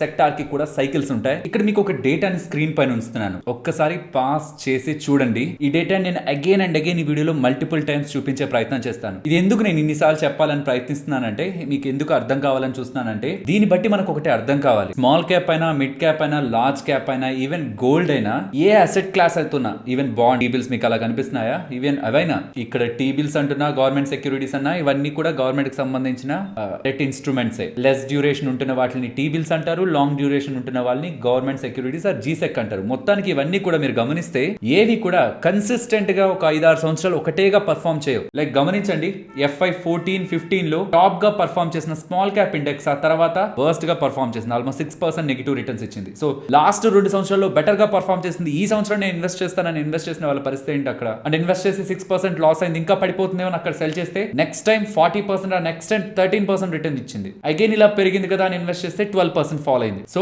పెరిగినప్పుడు ఇన్వెస్ట్ చేయడం, పడిపోయినప్పుడు సెల్ చేయడం, పెరుగుతున్నప్పుడు ఇన్వెస్ట్ చేయడం, పడిపోతున్నప్పుడు సెల్ చేయడం కారణంగా లాస్ లోనే మిగిలిపోతారు. ఇక్కడ నిఫ్టీ స్మాల్ క్యాప్ అని కాదు, మీరు ఇంకే ఇతరదైనా తీసుకోండి, a different type of mutual funds categories తీసుకున్నారు, ఇండెక్స్ తీసుకోండి, ఏది కూడా కన్సిస్టెంట్ గా ఒక 5-6 ఇయర్స్ బెస్ట్ గా పర్ఫామ్ చెయ్యదు. మీరు ఇన్వెస్ట్ చేసిన ఇయర్ వర్స్ట్ దేమో, 6% లాస్ లో ఉండేటప్పుడు ఇన్వెస్ట్ చేశారేమో, కానీ మీరు వదిలితే ఆ నెక్స్ట్ 2 ఇయర్స్ లో ఇంకా బెటర్ గా పర్ఫామ్ చేసింది. ఆ తర్వాత ఒకవేళ మీరు ఇన్వెస్ట్ చేసి 12%, ఈవెన్ 40% ఫాలో అవుతున్నా, ఆ తర్వాత వదిలితే 118% అండ్ 37% బెటర్ గా రిటర్న్ ఇచ్చింది. ఇదనే కాదు, నిఫ్టీకి సంబంధించిన ఇతర ఇండెక్స్, మిడ్ క్యాప్ కి సంబంధించిన ఇతర ఇండెక్స్ కూడా మీరు 1 సంవత్సరం, 2 సంవత్సరాలు, 3 సంవత్సరాలు పెరిగితే కొనాలనో, పడిపోతే అమ్మేద్దామనో చూస్తే మీకు రిటర్న్స్ రావు. యావరేజ్ గా లాస్ట్ 10 ఇయర్స్ నుంచి ఏవేవి ఎంత రిటర్న్స్ ఇచ్చాయనేది ఇక్కడ మీకు స్క్రీన్ పైన కనిపిస్తూ ఉంటుంది. Nifty mid cap 16.3, small cap 15.9, అది కూడా 16, and Nifty 50 index 30, and government కి సంబంధించిన security 6.4 and 6.1, and gold 6.1% returns ఇచ్చిందని. సో మీకు ఎక్కువ వోల్టాలిటీ వద్దు, లైక్ పెరిగితే ఇంతలా పెరగాలి, పడిపోతే ఇంతలా పడిపోవాలనేది వద్దు అనుకుంటే మీరు గమనించండి, నిఫ్టీకి సంబంధించి నిఫ్టీ 50 ఇండెక్స్ కి సంబంధించిన మాక్సిమం రిటర్న్ ఇదే కేసులో ఉంటుంది. మీ థర్డ్ పొజిషన్ లోనే ఎక్కువ ఉంటుంది, ఎక్కువ సంవత్సరాలు. సో అది బెస్ట్ గా పర్ఫామ్ చేసేది, లైక్ టాప్ లోకి వచ్చి అందరినీ అవుట్ పర్ఫామ్ చేయదు, అలానే కిందకి వెళ్ళిపోదు అంత ఈజీగా, మిడిల్ లో ఉంటుంది. సో నాకు రిస్క్ తక్కువ, రివార్డ్ తక్కువ నా పర్లేదు అనుకుంటే ఇండెక్స్ ఫండ్స్ ని, ఈ కేటగిరీ గురించి మాట్లాడుకుంటున్నప్పుడు కాబట్టి ఇండెక్స్ ఫండ్ ని సెలెక్ట్ చేస్తారు. రిస్క్ నాకు ఎక్కువ నా పర్లేదు, దెన్ నేను స్మాల్ క్యాప్ ని సెలెక్ట్ చేస్తా. రిస్క్ నాకు మరీ అంత ఎక్కువ వద్దు, దానికంటే ఇంకొంత తక్కువ risk, then mid cap mutual funds. నాకు రిస్క్ మీడియం గా ఉండాలి. ఇక్కడ కూడా రిస్కే, ఇండెక్స్ ఫండ్ కూడా రిస్కే, బికాస్ ఒక సర్టెన్ పాయింట్ అది కూడా ఒక 8% నెగిటివ్ రిటర్న్ ఇచ్చింది, బట్ మెజారిటీ ఆఫ్ కేసెస్ అది కింద ఉండదు. మరి అంత వర్స్ట్ గా మిగతా కంపేర్ చేస్తే అంత వర్స్ట్ గా పర్ఫామ్ చేయదు, ఎక్కడో మిడిల్ లో ఉంటుంది. అలా వద్దనుకుంటే అది. నాకు ఇంకా రిస్క్ సిగ్నిఫికెంట్ గా తగ్గించాలంటే government securities or liquid funds, means 7 days లోనే మెచ్యూర్ అయిపోతాయి బాండ్స్, వాటిలో డిఫాల్ట్ తక్కువ ఉంటుంది, చాలా చాలా మినిమం ఉంటుంది. సో అవి మనకి ఇంకా రిస్క్ తక్కువ ఉండాలంటే డెట్ మ్యూచువల్ ఫండ్స్, అందులో గిల్ట్ కానీ or government securities or T bills, వీటిలో ఇన్వెస్ట్ చేసిన మ్యూచువల్ ఫండ్స్ కానీ లిక్విడ్ ఫండ్స్ కానీ, అవి కూడా డెట్ కేటగిరీలోకి వస్తాయి. సో మీరు డెట్ లోకి వెళ్తున్నారంటే రిస్క్ తగ్గించుకుంటున్నట్టు, రివార్డ్ తగ్గించుకుంటున్నట్లు. ఈక్విటీలోకి వస్తున్నారంటే రిస్క్ పెంచుకుంటున్నారు, రివార్డ్ పెంచుకుంటున్నారు. అండ్ ఆ ఈక్విటీలో కూడా లార్జ్ క్యాప్, నేను చెప్పాను కదా, లార్జ్ క్యాప్ కు బదులు ఇండెక్స్ ఫండ్ మనం సెలెక్ట్ చేసుకో, బికాస్ ఎక్స్పెన్స్ రేషియో తక్కువ. మీకు ఈ పర్సంటేజెస్ ఇలా చూపిస్తే క్లారిటీ రాదు కదా, దీన్ని మీకు ఒక ఎగ్జాంపుల్ తో, మీరు ఎప్పుడు చూసే ఎగ్జాంపుల్ తో చూపిస్తాను. మంత్లీ మీరు ఒక 10,000 రూపీస్ ఇన్వెస్ట్ చేయాలనుకుంటున్నారు. ఇఫ్ మీరు మిడ్ క్యాప్స్ లో కానీ ఇన్వెస్ట్ చేస్తుంటే లాస్ట్ 10 years యావరేజ్ గా అది ఇచ్చిందంతా 16.3% రిటర్న్, 16.3% రిటర్న్. ఇది మీరు ఒకవేళ ఒక 20 years టైం ఫ్రేమ్ తో ఇన్వెస్ట్ చేస్తుంటే, మీరు ఇన్వెస్ట్ చేసింది 24 lakhs, దానిపై మీకు వచ్చింది 1,58 lakhs, అండ్ టోటలీ 1,82 lakhs దగ్గరగా వెల్త్ క్రియేట్ అయినట్టు. ఇక్కడ నుంచి ఇంకొక 10 years పెంచగలిగారంటే, మీరు ఇన్వెస్ట్ చేసింది 36 lakhs, అని మీకు క్రియేట్ అయిన వెల్త్ 9,16 lakhs. టోటల్ గా మీకు వచ్చింది 9,52 lakhs. మీరు అనొచ్చు, ఆ పాయింట్ కి ఇన్ఫ్లేషన్ కి ఈ డబ్బులు ఎంత ఉంటుంది, లేకపోతే ఇక్కడ నుంచి ఒక 30 సంవత్సరాల తర్వాత వేసి నేనేం చేసుకుంటాను. ఫ్రెండ్స్, ఇది మీరు గ్రో అవుతూ నేను ప్రీవియస్ గా చెప్పినట్లు సిస్టమాటిక్ విత్డ్రాల్ ప్లాన్ ద్వారా కూడా మీరు బ్యాక్ పెట్టుకోవచ్చు. అండ్ మీరు ఒక పాయింట్ వచ్చాక అనుకుందాం, 20 years వరకు ఇన్వెస్ట్ చేశారు, మీకు 25 ఉంది, 20 అంటే 45 years వరకు చేశారు. తర్వాత ఆ డబ్బుల్ని స్లోగా SWP మెథడ్ ద్వారా బ్యాంకు పెట్టుకుంటూ కూడా దాన్ని స్పెండ్ చేసుకోవచ్చు. ఈ వీడియోలో చెప్పినట్లు ఇక్కడ నేను చెప్పాలనుకున్న థీమ్ అంతా, మీరు ద బెస్ట్ మ్యూచువల్ ఫండ్స్ ని సెలెక్ట్ చేయాల్సిన నీడ్ లేదు. ఈవెన్ ఇండెక్స్ కి సంబంధించిన మ్యూచువల్ ఫండ్స్ కూడా బెస్ట్ రిటర్న్స్ ఇచ్చాయి. కానీ ఇంకొన్ని మ్యూచువల్ ఫండ్స్ ఉంటాయండి, ఫండ్ మేనేజర్స్ మేనేజ్ చేస్తున్నవి 25%, 26% CAGR తో కూడా గ్రో అయిన ఉంటాయి last 5 years and last few years నుంచి. నేను ఫండ్ మేనేజర్స్ ని తక్కువ చేయాలని కాదు, బట్ ఆ ప్రయత్నంలో, లైక్ ఆ విషయస్ సర్కిల్లో ఏది బెస్ట్ అని వెతుక్కునే ప్రాసెస్ లో సింపుల్ గా మీ కంటి ముందు కనిపిస్తున్న వదిలేసి ఇన్వెస్ట్మెంట్ కి దూరం అవడం, ఏదో దాంట్లో ఇన్వెస్ట్ చేసి రిటర్న్స్ రాలేదని రిటర్న్ తీసేసి అట్లా వద్దు. జనరల్ ఇండెక్స్ ఫండ్స్ ఉంటాయి కదా, small cap index fund, mid cap index fund, Nifty index fund, వీటిలో ఇన్వెస్ట్మెంట్ చేసిన ఈ రిటర్న్స్ లో మీకు గ్రోత్ అనేది లాస్ట్ 10 years లో కనిపించిందని యాజ్ పర్ ప్రెసెంట్ ఈ రీసెంట్ పబ్లిషింగ్ డేటా ప్రకారం మనకు అర్థమవుతుంది. ఈవెన్ 10,000 కూడా కాదు, 5,000 తో ఇన్వెస్ట్మెంట్ చేసినా సరే మీకు ఆల్మోస్ట్ 4,50 lakhs దగ్గరగా వెల్త్ క్రియేట్ అవుతున్నట్టు. ఫ్రెండ్స్, ఇక్కడ థీమ్ ఒకటే, నార్మల్ సింపుల్ గా ఉంటున్న ఇండెక్స్ ఫండ్స్ లో ఇన్వెస్ట్మెంట్ చేస్తూ డిసిప్లైన్డ్ గా ఓవర్ ద పీరియడ్ ఎస్ఐపి ద్వారా మంత్లీ కొంత ఇన్వెస్ట్మెంట్ చేసుకుంటూ వెళ్తూ షార్ట్ టర్మ్ అవసరాలకి, అన్నెసరీ అవసరాలకి దాన్ని టచ్ చేయకుండా, ప్రీవియస్ గా నేను బడ్జెటింగ్ చెప్పాను, ఎలా మనం డివైడ్ చేసుకుంటూ మంచిగా మనం ఇన్వెస్ట్మెంట్ ఎలా చేసుకుంటూ ఇంకా పెంచుకుంటూ వెళ్ళచ్చు. అదే నేను 4 years back bank Nifty index fund related గా ఇన్వెస్ట్మెంట్ గురించి మాట్లాడుతున్న వీడియోలో, సో ఇప్పుడంటే 2.3 crores తో మనం ఒక వస్తువు కొనగలితే, కానీ 30 years తర్వాత ఇంకా రేట్ ఎక్కువ అయిపోతుంది కదా. ఎగ్జాక్ట్లీ మీరు చెప్తున్నది 200% కరెక్టే. 10 years బ్యాక్ ఒకవేళ మీకు ఒక 1,000 rupees శాలరీ వస్తూ ఉంటే, ఇప్పుడు కూడా మీకు 1,000 రూపాయలే శాలరీ వస్తుందా, పెరిగిందా? సో శాలరీ పెరిగింది. సో మరి మీ ఇన్వెస్ట్మెంట్ మాత్రం 1,000 రూపాయలతో స్టార్ట్ చేసి 30 సంవత్సరాలు కూడా 1,000 రూపాయలతోనే చేస్తూ ఉంటారా? మంత్లీ మీకు వస్తున్న శాలరీ కొన్ని సంవత్సరాలకి పెరుగుతూ వెళ్తుంది కదా. అలా పెరుగుతున్నప్పుడు మీ మంత్లీ ఇన్వెస్ట్మెంట్స్ ని కూడా మీరు పెంచితే దెన్ మీకు వచ్చే వెల్త్, క్రియేట్ అయ్యే వెల్త్ అనేది సబ్స్టాన్షియల్ గా ఇంప్రూవ్ అవుతుంది. ఇక్కడ చూడండి, ఎస్ఐపి ద్వారా మీరు 5,000 ఇన్వెస్ట్ చేస్తూ సేమ్ 16.3 రిటర్న్స్ నే తీసుకుందాం. 30 years ఉంటే మీకు 4,58 lakhs కదా వచ్చింది. అదే మీ మంత్లీ ఇన్వెస్ట్మెంట్ 5,000 యాన్యువల్ గా ఇన్ఫ్లేషన్ తో మీ శాలరీ పెరుగుతుంది అనుకుందాం. లెట్స్ సే 7% తో మీ salary time to time grow అవుతుంది. దానికి తగ్గట్టే మీరు మీ ఇన్వెస్ట్మెంట్స్ ని పెంచుతున్నారు. Expected return 16.3% and time 30 years. చూస్తే టోటల్ గా 6,92 lakh, ఇక్కడ 4,76 lakh. అక్కడ మనం ఇన్వెస్ట్మెంట్ కూడా ఎక్కువే చేస్తున్నాం, కానీ ఓవరాల్ గా క్రియేట్ అయ్యే రిటర్న్ కూడా పెంచుతున్న, స్టెప్ అప్ చేస్తున్న అమౌంట్ ఉంటుందా ఇయర్లీ దానిపై మనకు క్రియేట్ అవుతుంది. ఇది యాక్చువల్లీ 4 years బ్యాక్ ఈ వీడియోలో కూడా నేను ఇదే చెప్పాను. ఇన్వెస్ట్మెంట్ ఫిక్స్డ్ గా వదిలేయకూడదు, టైం టు టైం మన శాలరీతో పాటు అది పెరగాలి. ఇది కూడా కాదు, ఎంత పెంచాలి, ఇవన్నీ నాకు క్యాల్కులేషన్స్ నేను వేసుకోవాలంటే నేను బడ్జెట్ లో చెప్పిన థీమ్ ఉంది చూసారా, ఈ థీమ్, ఆ వీడియో కూడా మీకు కామెంట్ సెక్షన్ డిస్క్రిప్షన్ ఇస్తున్నాను. అది ఫాలో అయ్యారంటే మీరు స్టెప్ అప్ కూడా చేయాల్సిన అవసరం లేదు. ఆటోమేటిక్ గా మంచి మనీని మీరు ఇన్వెస్ట్మెంట్ ద్వారా ఇన్వెస్ట్ చేసుకుంటూ వెళ్తారు. అన్న ప్రాక్టికల్ ఎక్స్పీరియన్స్ చెప్తాను. నాకు తెలిసిన చాలా మందికి నెల మీరు ఇంత ఇన్వెస్ట్ చేస్తూ వెళ్తే ఫ్యూచర్లో చాలా మంచి అమౌంట్ని, వెల్త్ని క్రియేట్ చేసుకోవచ్చు అని చెప్పినప్పుడు వాళ్ళకి కాంపౌండింగ్ పవర్ ఒక పొటెన్షియల్ తెలియక వాళ్ళు ఇన్వెస్ట్ చేయరు. బట్ ఎర్లీగా ఇన్వెస్ట్మెంట్ చేయడం, అది ఎంత తక్కువ మనీతో చేస్తున్నా, లైక్ మీ దగ్గర 10,000 లేదనుకుందాం, 5,000తో చేయగలరా, ఆర్ ఈవెన్ 3,000తో అయినా, మీన్స్ డైలీ 100 రూపీస్ తీసుకుంటున్నా నెలకి మనకి 3,000 అవుతుంది కదా. లెట్స్ సే మీరు ఆ 3,000తోనే ఇన్వెస్ట్మెంట్ చేశారనుకుందాం. ఇక్కడ లాస్ట్ 10 yearsలో వచ్చిన ఈ రిటర్న్ నేను ఇక్కడ యాడ్ చేస్తున్నాను. ఇది బాగా గమనించండి. 3,000 రూపీస్ మంత్లీ ఇన్వెస్ట్మెంట్, ఇక్కడ కనిపిస్తున్న ఈ సేమ్ రిటర్న్ యాడ్ చేశాను. 10 years మీరు ఇన్వెస్ట్ చేస్తే, మీరు ఇన్వెస్ట్ చేసింది 3 lakh, మీకు వచ్చే రిటర్న్ 5 lakh, టోటల్ ఇదంతా కలిపితే 9 lakh దగ్గరగా మీకు వెల్త్ క్రియేట్ అయినట్టు. అదే 20 years చేస్తే, మీరు ఇన్వెస్ట్ చేసింది 7 lakh, బట్ మీకు వచ్చింది 47 lakh, టోటల్గా 54 lakh డబ్బులు అవుతున్నట్టు. అదే 30 years చేస్తే, మీరు ఇన్వెస్ట్ చేసింది 10 lakhsే, కానీ మీకు క్రియేట్ అయిన return 2,75 lakhs and total wealth మీకు క్రియేట్ అయింది 2,85 lakhs. ఇక్కడి నుంచి మారుతున్న నెంబర్స్ని గమనించండి. ఇది 30 years కదా, 30 yearsకి 2,85 కదా. అదే 31కి చూడండి, 3,36 lakh, 32కి 3,95, 33 4,65, 34 35 36 37 38 39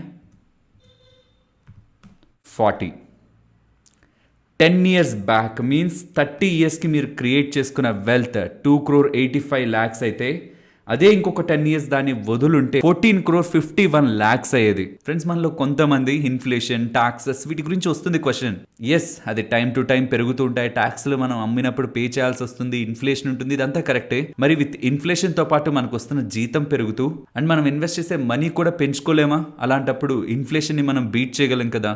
ట్యాక్సెస్ మనం ఎప్పుడు అమ్ముతాం అప్పుడే కదా కట్టాలి. సో ఇక్కడ 14 crore, 3 crore, 5 crore, ఆ క్రోర్స్ని పక్కన పెట్టండి. ఇక్కడ ఉన్న పొటెన్షియల్ని అర్థం చేసుకోండి. చిన్న ఇన్వెస్ట్మెంట్సే లాంగ్ టర్మ్కి 40 years కూడా కాదు, 30 yearsకి మనం చేస్తున్న, లెట్స్ సే 30 years ఏజ్లో స్టార్ట్ చేసిన వ్యక్తి తన రిటైర్మెంట్ ప్లానింగ్ 60 yearsలో తన రిటైర్మెంట్ ప్లానింగ్ కోసం నెక్స్ట్ 30 years పాటు ఇన్వెస్ట్మెంట్ చేయాలనుకుంటే దాన్ని తను ఇంత క్రియేట్ చేసుకోగలడు. అదే 25 yearsలో ఉన్న వ్యక్తి తన 60 yearsకి మీన్స్ 35 years కోసం ఇన్వెస్ట్మెంట్ చేస్తుంటే ఇంత క్రియేట్ చేయగలడు. 22-23 ఇయర్స్ ఉన్న వ్యక్తి తన 60 ఇయర్స్లో రిటైర్మెంట్ ప్లానింగ్ చేయాలనుకుంటే ఇంత వెల్త్ క్రియేట్ చేయగలడు. ఇక్కడ ఇన్ఫ్యాక్ట్ నేను వేస్తున్నదంతా మంత్లీ ఇన్వెస్ట్మెంట్ సేమ్ గానే, but time to time me salary పెరుగుతుంది. అండ్ శాలరీని బట్టి మీరు ఇన్వెస్ట్ చేసే పోర్షన్ మారుతుంది. అలా కానీ చూస్తే ఇది ఎక్కడికో వెళ్ళిపోతుంది. 16.3% రిటర్న్ ఇక్కడ చూస్తున్నారు కదా. నేను నిఫ్టీ మిడ్ క్యాప్ని తీసుకుంది.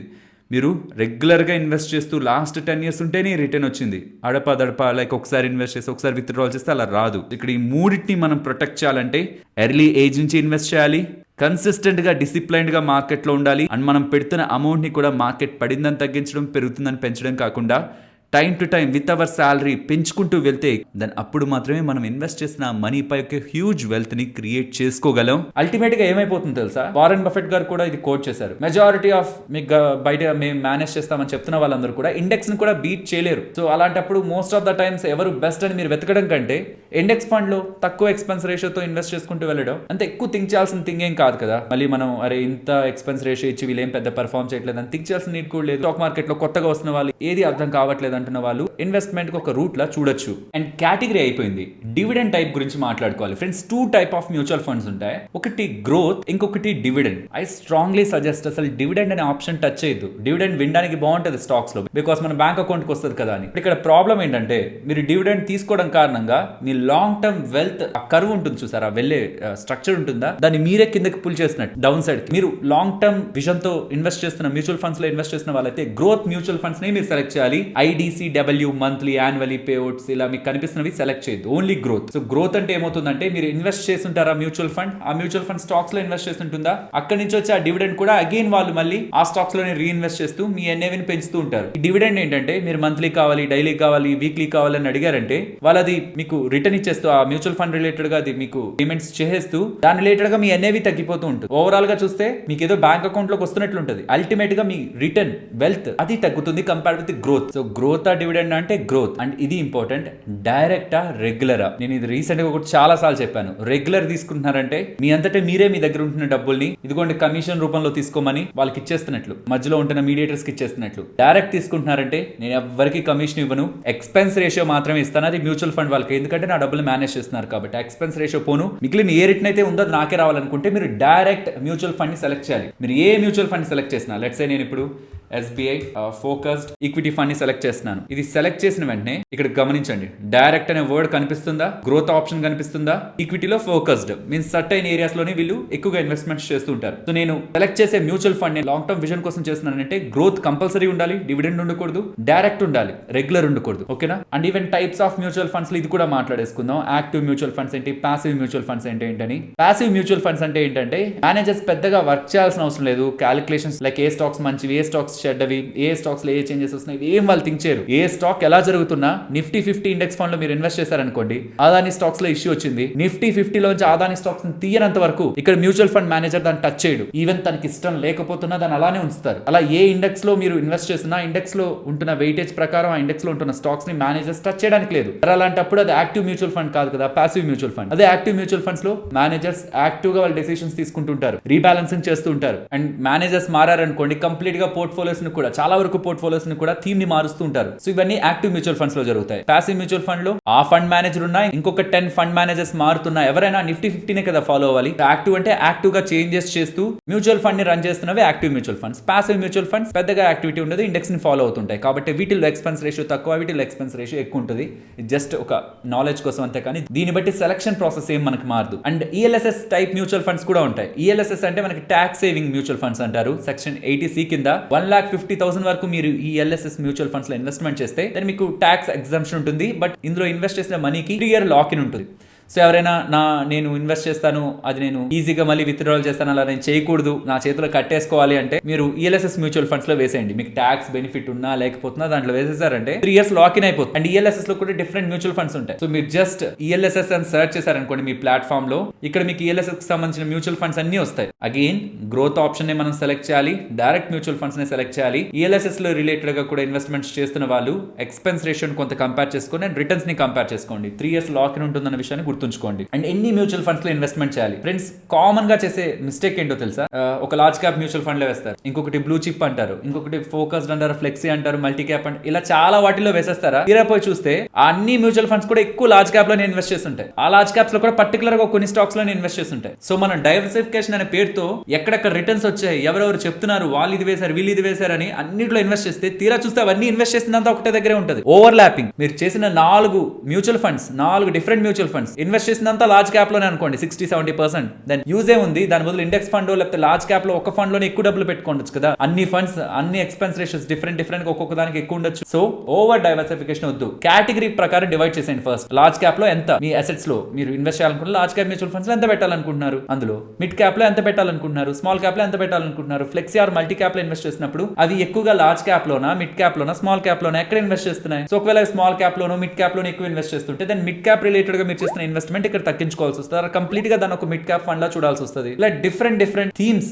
ఫస్ట్ డిసైడ్ అయ్యాక, కేటగిరీస్ డిసైడ్ అయ్యాక ఫండ్స్ ని సెలెక్ట్ చేయండి. మోస్ట్లీ నాకు తెలిసి 5 మ్యూచువల్ ఫండ్స్ కంటే ఎక్కువ వేయాల్సిన రిక్వైర్మెంట్ లేదు. అందులోనూ ఒకటి large cap or index fund, mid cap, small cap, sector are theme related గా ఫోకస్డ్ మ్యూచువల్ ఫండ్స్ ఉంటాయా, వాటిని ఒక 2 మెయింటైన్ చేసుకుంటూ ఈ 2 వరకు కూడా వెళ్లాల్సిన అవసరం లేదు. Index fund, mid cap fund ఈ రెండింటితోనే మెయింటైన్ చేయొచ్చు. లేదంటే ఒక స్మాల్ క్యాప్ ఫండ్ ఇంకా ఎక్కువ రిస్క్ తీసుకుంటానంటే ఇక్కడతో అయిపోతుంది. చాలా మ్యూచువల్ ఫండ్స్ ఉన్నాయి, డిఫరెంట్ నేమ్స్. ఒకవేళ నేను బెస్ట్ అనుకున్న మ్యూచువల్ ఫండ్స్ ఏంటో మీరు తెలుసుకోవాలి రీసెంట్ ఇయర్స్ లో అంటే ఈ వీడియోస్ ఉన్నాయి, వాటిని ఒకసారి గమనించండి. నేను ఇది ఒక బిగినర్ పాయింట్ ఆఫ్ వ్యూలో చెప్పాలనుకున్నాను. సో మీరు ఈ మ్యూచువల్ ఫండ్ బెస్ట్, ఆ మ్యూచువల్ ఫండ్ బెస్ట్ అని కాదు. మీరు ఏ మ్యూచువల్ ఫండ్ తీసుకోవాలనుకున్నా ఎలా దాన్ని సెలెక్ట్ చేసుకోవాలి, ఎలా అది బెస్ట్ మిగతా వాటితో కంపేర్ చేస్తే మీరు అర్థం చేసుకోవాలంటే ఈ థీమ్స్ ని ఫాలో అవ్వాలో ఈ వీడియోలో నేను మీకు చెప్తున్నాను. ఇప్పుడు ఇంపార్టెంట్ థింగ్, ఎలా మనం మ్యూచువల్ ఫండ్స్ ని సెలెక్ట్ చేయాలి, దీనికి మనం ఫాలో అవ్వాల్సిన ప్రాసెస్ ఆర్ క్రైటీరియా ఏంటి అనేది ఇప్పుడు స్టెప్ బై స్టెప్ మాట్లాడుకుందాం. ఫ్రెండ్స్ దీని రిలేటెడ్ గా మీకు ఇప్పటికే బేసిక్ అవగాహన ఆల్రెడీ వచ్చేసి ఉంటుంది. మీరు risk taking person, medium risk నేను తీసుకోగలను, నాకు స్టాక్ మార్కెట్స్ లో ప్రీవియస్ గా ఉంటున్న డేటా ప్రకారం 5 years or 10 years,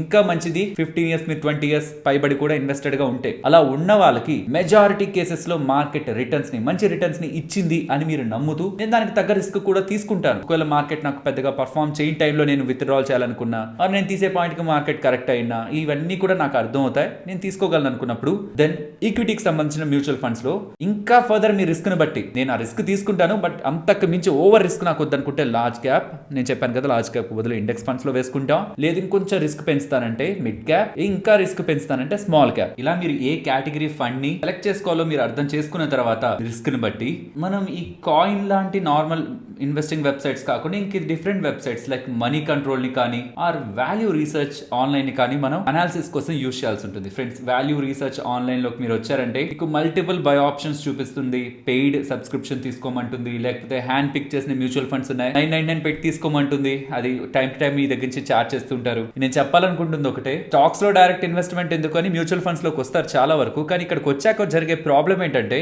charges, expense ratio అని, ఎగ్జిట్ లోడ్ అని. ఎక్స్పెన్స్ రేషియో కూడా ఇవాళ మీరు ఇన్వెస్ట్ చేసినప్పుడు ఒకటి ఉంటుంది, టైం టు టైం మారిపోతూ ఉంటుంది, మారుస్తూ ఉంటారు. ఇలా చార్జెస్ ఇవి అవి అన్ని కట్ అవ్వగా మనకు వచ్చే రిటర్న్ ఉంటుందా, దాంట్లో నుంచి రిటర్న్ తగ్గించుకోవడానికి మనం ఈ సబ్స్క్రిప్షన్ ప్లాన్స్ అని ఇంకేదో పెయిడ్ థింగ్స్ ని పే చేసే వాళ్ళు మంచి మ్యూచువల్ ఫండ్స్ అని అల్టిమేట్ గా అక్కడ మిగిలేది ఏముండదు. లాస్ట్ కి ఈ డెట్ వాటిలో ఇన్వెస్ట్ చేసుకుంటేనే బెటర్ అనేలా ఉంటాయి. బికాస్ అల్టిమేట్ గా మార్కెట్ పర్ఫార్మ్ చేస్తే మీరు సెలెక్ట్ చేసుకునేవి ఇండెక్స్ లో అయితే in most of the cases అవి ఇతర ఫండ్స్ ని బీట్ చేస్తాయి. ఈ రోజు రేపు కాకపోయినా ఓవర్ ద పీరియడ్ ఇండెక్స్ లో ఉంటున్నవే టాప్ స్టాక్స్ కాబట్టి అవి బీట్ చేస్తాయి. లేదు మీకు ఒక పర్టికులర్ ఫండ్ పై మంచి అవగాహన ఉంది, బికాస్ నాకు కొన్ని పర్టికులర్ ఫండ్స్ పై అవగాహన ఉంది, అవి టైం టు టైం చేంజ్ అవుతుంటుంది. వాళ్ళ ఫండ్ మేనేజర్ చేంజ్ అయినప్పుడు, వాళ్ళ థీమ్ చేంజ్ అవుతున్నప్పుడు ఏది కూడా బ్లైండ్ గా ఇది మంచి మ్యూచువల్ ఫండ్ అనడానికి ఏం లేదు. నేను నమ్ముతున్న కొన్ని మ్యూచువల్ ఫండ్స్, యాక్చువల్లీ ప్రీవియస్ గా ఉంటున్న వీడియోస్ లో నేను టాప్ మ్యూచువల్ ఫండ్స్ అని వీడియోస్ చేశాను. అక్కడ మీకు large cap, mid cap, small cap అని ఒక జనరల్ నేమ్స్ కాకుండా కొన్ని డిఫరెంట్ నేమ్స్ కనిపిస్తాయి. అలా పర్టికులర్ గా మీకు ఏదైనా ఒక మ్యూచువల్ ఫండ్ సెలెక్షన్ మైండ్ లో ఉంది, వాళ్ళ ఎక్స్పెన్స్ రేషియో కూడా అమాంతం పెంచేయట్లేదు, అండ్ ఫండ్ మేనేజర్ ఒక థీమ్ కూడా అలానే ప్లే అవుతుంది, తన రోల్ ఏదైతే రీసెంట్ ఇయర్స్ లో ఉందో అదే రోల్ ని మెయింటైన్ చేస్తున్నారు, ఓవరాల్ రిటర్న్స్ పరంగా తన మైండ్ సెట్ పరంగా అనుకుంటే మనం కంటిన్యూ చేయొచ్చు. లేదనుకుంటే కామ్ గా ఇండెక్స్ కి సంబంధించిన మ్యూచువల్ ఫండ్స్ కి వెళ్ళిపోవడం బెటర్. లేదు మీరు ఏదైనా ఒక మ్యూచువల్ ఫండ్ ని అదే కేటగిరీ ఉంటున్న ఇతర మ్యూచువల్ ఫండ్స్ తో మీరు కంపేర్ చేయాలనుకుంటే ఇక్కడ చూడండి, యాక్సెస్ స్మాల్ క్యాప్ ఫండ్ ని బెస్టా కాదా నేను సెలెక్ట్ చేయాలనుకుంటున్నాను. ఇప్పుడు యాక్సెస్ స్మాల్ క్యాప్ ఫండ్ లో ఇన్వెస్ట్ చేయాలా లేదా, దాని రిలేటెడ్ గా యాక్సెస్ స్మాల్ క్యాప్ కాదు కదా, SBI స్మాల్ క్యాప్ ఉంటుంది, UTI స్మాల్ క్యాప్ ఉంటుంది, HDFC స్మాల్ క్యాప్ ఉంటుంది, డిఫరెంట్ స్మాల్ క్యాప్స్ ఉంటాయి. కాబట్టి వాల్యూ రీసెర్చ్ ఆన్లైన్ అనే వెబ్సైట్ లోకి రండి. వచ్చాక మీరు సైన్ అప్ అయితే అవ్వండి, అవ్వకపోయినా ఇక్కడ సర్చ్ బార్ ఉందా, అక్కడికి వచ్చి యాక్సెస్ స్మాల్ అని మీరు సర్చ్ చేస్తే మీకు ఇక్కడ వస్తుంది axis small cap fund index fund అని దాన్ని క్లిక్ చేస్తే ఇక్కడ మనం చూస్తున్నది వస్తుంది. ఫస్ట్ అండ్ ఫార్మోస్ట్ మనం చేయాల్సిన ఇమీడియట్ పని కిందకి వచ్చారనుకోండి, మీరు ఇన్వెస్ట్ చేయాలనుకున్న small cap index fund direct DIR అంటే డైరెక్ట్ దాన్ని 250 స్మాల్ క్యాప్ స్టాక్స్ ఒక ఇండెక్స్ తో బిఎస్సి స్మాల్ క్యాప్ ఇండెక్స్ తో కంపేర్ చేస్తే ఎలా పర్ఫార్మ్ చేసింది, ఇది ఇంపార్టెంట్. బెంచ్ మార్క్ తో కంపేర్ చేస్తుంటే ఎలా పర్ఫార్మ్ చేస్తుంది అండ్ అదే కేటగిరీలో ఉంటున్న ఎంటైర్ ఈక్విటీతో కంపేర్ చేస్తే ఎలా పర్ఫార్మ్ చేస్తుందని తెలుసుకోవడం, ఆర్ ఇతర companies same small cap peer companies తో కంపేర్ చేస్తే ఎలా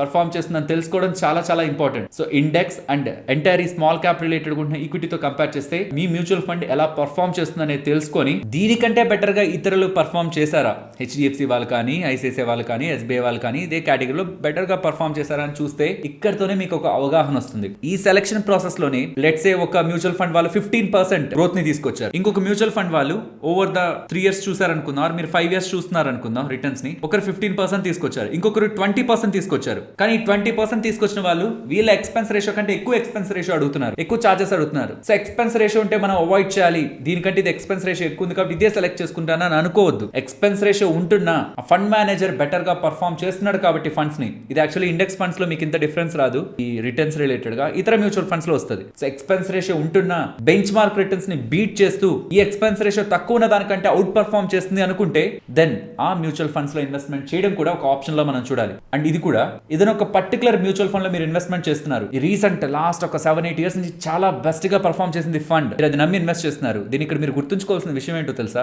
ఆ ఫండ్ మేనేజర్ ఎవరు. లైక్ ఇక్కడ మనకి యాక్సిస్ స్మాల్ క్యాప్ ఫండ్ ఉంది, లాస్ట్ 7-8 years నుంచి బెస్ట్ గా పర్ఫార్మ్ చేసింది. ఆ యాక్సిస్ స్మాల్ క్యాప్ ఫండ్ ని మనం సెలెక్ట్ చేశాక ఇక్కడ లాస్ట్ ఫండ్ న్యూస్ పక్కన అదర్ ఉందా, అదర్ లోకి వచ్చి లాస్ట్ కి వచ్చేయండి. లాస్ట్ కి వచ్చాక మీకు ఇక్కడ ఫండ్ మేనేజర్స్ ఎవరో కనిపిస్తారు. ఆ ఫండ్ మేనేజర్స్ ఎప్పుడెప్పుడు నుంచి ఈ ఫండ్ మేనేజ్ చేస్తున్నారో కూడా కనిపిస్తుంది. శ్రేయాస్ గారు March 1st, 2023 నుంచి ఇక్కడికి వచ్చారు. రీసెంట్ గా యాక్సెస్ రిలేటెడ్ గా యాక్సెస్ మ్యూచువల్ ఫండ్స్ రిలేటెడ్ గా కొన్ని ఇష్యూస్ అరైజ్ అయ్యాయి. దీంతో కొంతమంది టీమ్ ని మార్చాల్సి వచ్చింది కొన్ని మ్యూచువల్ ఫండ్స్ రిలేటెడ్ గా. పర్టికులర్ గా ఇతను March 1st, 2023 నుంచి ఈ మ్యూచువల్ ఫండ్ లో వర్క్ చేస్తున్నారు. అండ్ తను యాక్సెస్ రిలేటెడ్ గా ఇతర మ్యూచువల్ ఫండ్స్ ని ఏ మ్యూచువల్ ఫండ్స్ ని ఎప్పుడెప్పటి నుంచి మేనేజ్ చేస్తున్నారు అనేది కూడా ఇక్కడ మీకు స్క్రీన్ పైన కనిపిస్తుంది. అలా బెంచ్ మార్క్ ఇండెక్స్ తో కంపేర్ చేసిన తర్వాత ఎక్స్పెన్స్ రేషియోస్ ని కంపేర్ చేసుకున్న తర్వాత మనం కంపేర్ చేయాల్సిన మెయిన్ ఎలిమెంట్, ఒకవేళ మనం అది ఫాస్ట్ రిటర్న్స్ ని చూస్తూ వస్తూ ఉంటే then fund manager recent years లో అదే ఫండ్ మేనేజర్ మెయింటైన్ అవుతున్నారు, ఇంకొక ఫండ్ మేనేజర్ చేంజ్ అయ్యారా, బికాస్ రిటర్న్స్ ఫండ్ మేనేజర్ ని బేస్ చేసుకుని ఉంటాయి. ఒకవేళ ఇది ప్యాసివ్ ఆర్ ఇండెక్స్ ఫండ్ కాకపోతే, సో ఫండ్ మేనేజర్ చేంజ్ అవుతుంటే దెన్ మనం కొంత అలర్ట్ అవ్వాల్సి ఉంటుంది ఆ ఫండ్ రిలేటెడ్ గా.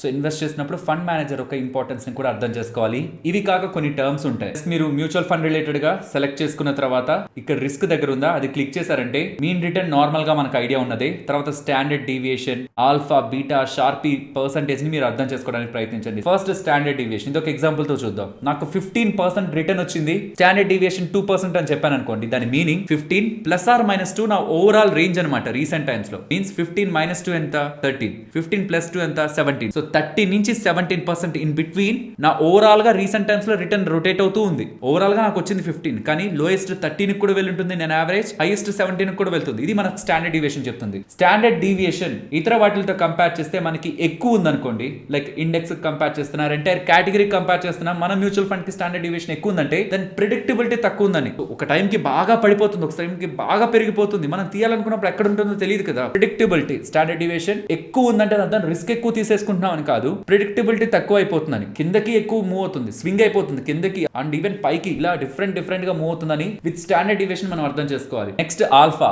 ఇందాక నేను అన్నాను కదా, లార్జ్ క్యాప్ మ్యూచువల్ ఫండ్స్ తో కంపేర్ చేస్తే మనకి ఇండెక్స్ ఫండ్స్ లో సేమ్ రిటర్న్స్ ఉంటాయి అనుకుంటే దెన్ ఎక్స్పెన్స్ రేషియో తక్కువ ఉంది కాబట్టి ఇందులోనే మనం ఇన్వెస్ట్ చేసుకోవడం బెటర్ కదా. అలా కాకుండా కొన్ని లార్జ్ క్యాప్ మ్యూచువల్ ఫండ్స్ ఉంటాయి, అవి ఇండెక్స్ ఫండ్స్ ని బీట్ చేస్తాయి. ఎంత బీట్ చేసింది అనేది మనకు ఆల్ఫా చెప్తుంది. సో మన సేమ్ బెంచ్ మార్క్ ఇండెక్స్ తో కంపేర్ చేస్తే, ఇందాక large cap and index fund అని చెప్పాను, పక్కన ఉంచుదాం. ఇంకొక ఎగ్జాంపుల్ తీసుకుందాం. ఇక్కడ యాక్సిస్ వాళ్ళ స్మాల్ క్యాప్ ఫండ్ ని బిఎస్సి వాళ్ళ 250 బెంచ్ మార్క్ తో కంపేర్ చేస్తే, స్టాండర్డ్ తో కంపేర్ చేస్తే ఎంత ఎక్కువ రిటర్న్స్ మనకు క్రియేట్ అవుతున్నాయి, బెంచ్ మార్క్ తో కంపేర్ చేస్తే ఎంత ఎక్కువ రిటర్న్ క్రియేట్ అవుతుంది అనేది ఆల్ఫా చెప్తుంది. మరి బీటా ఏం చెప్తుంది, వోలటాలిటీ. స్టాండర్డ్ ఇండెక్స్ తో కంపేర్ చేస్తే లెట్స్ సే మంది స్టాండర్డ్ ఇండెక్స్ కి బీటా వాల్యూ 1 ఉందనుకుంటే మన దానికి 0.8 ఉందనుకోండి, దాని అర్థం స్టాండర్డ్ ఇండెక్స్ తో కంపేర్ చేస్తే మన మ్యూచువల్ ఫండ్ 20% తక్కువ వోలటాలిటీతో ఉంటుందని. అలా కాకుండా బెంచ్ మార్క్ ఇండెక్స్ కి బీటా 1 ఉండి మన దానికి 1.2 ఉంటే స్టాండర్డ్ బెంచ్ మార్క్ ఇండెక్స్ కంటే మన మ్యూచువల్ ఫండ్ 20% వోలటాలిటీ ఎక్కువ ఉంటుందని. అండ్ షార్పీ రేషియో ఉందా,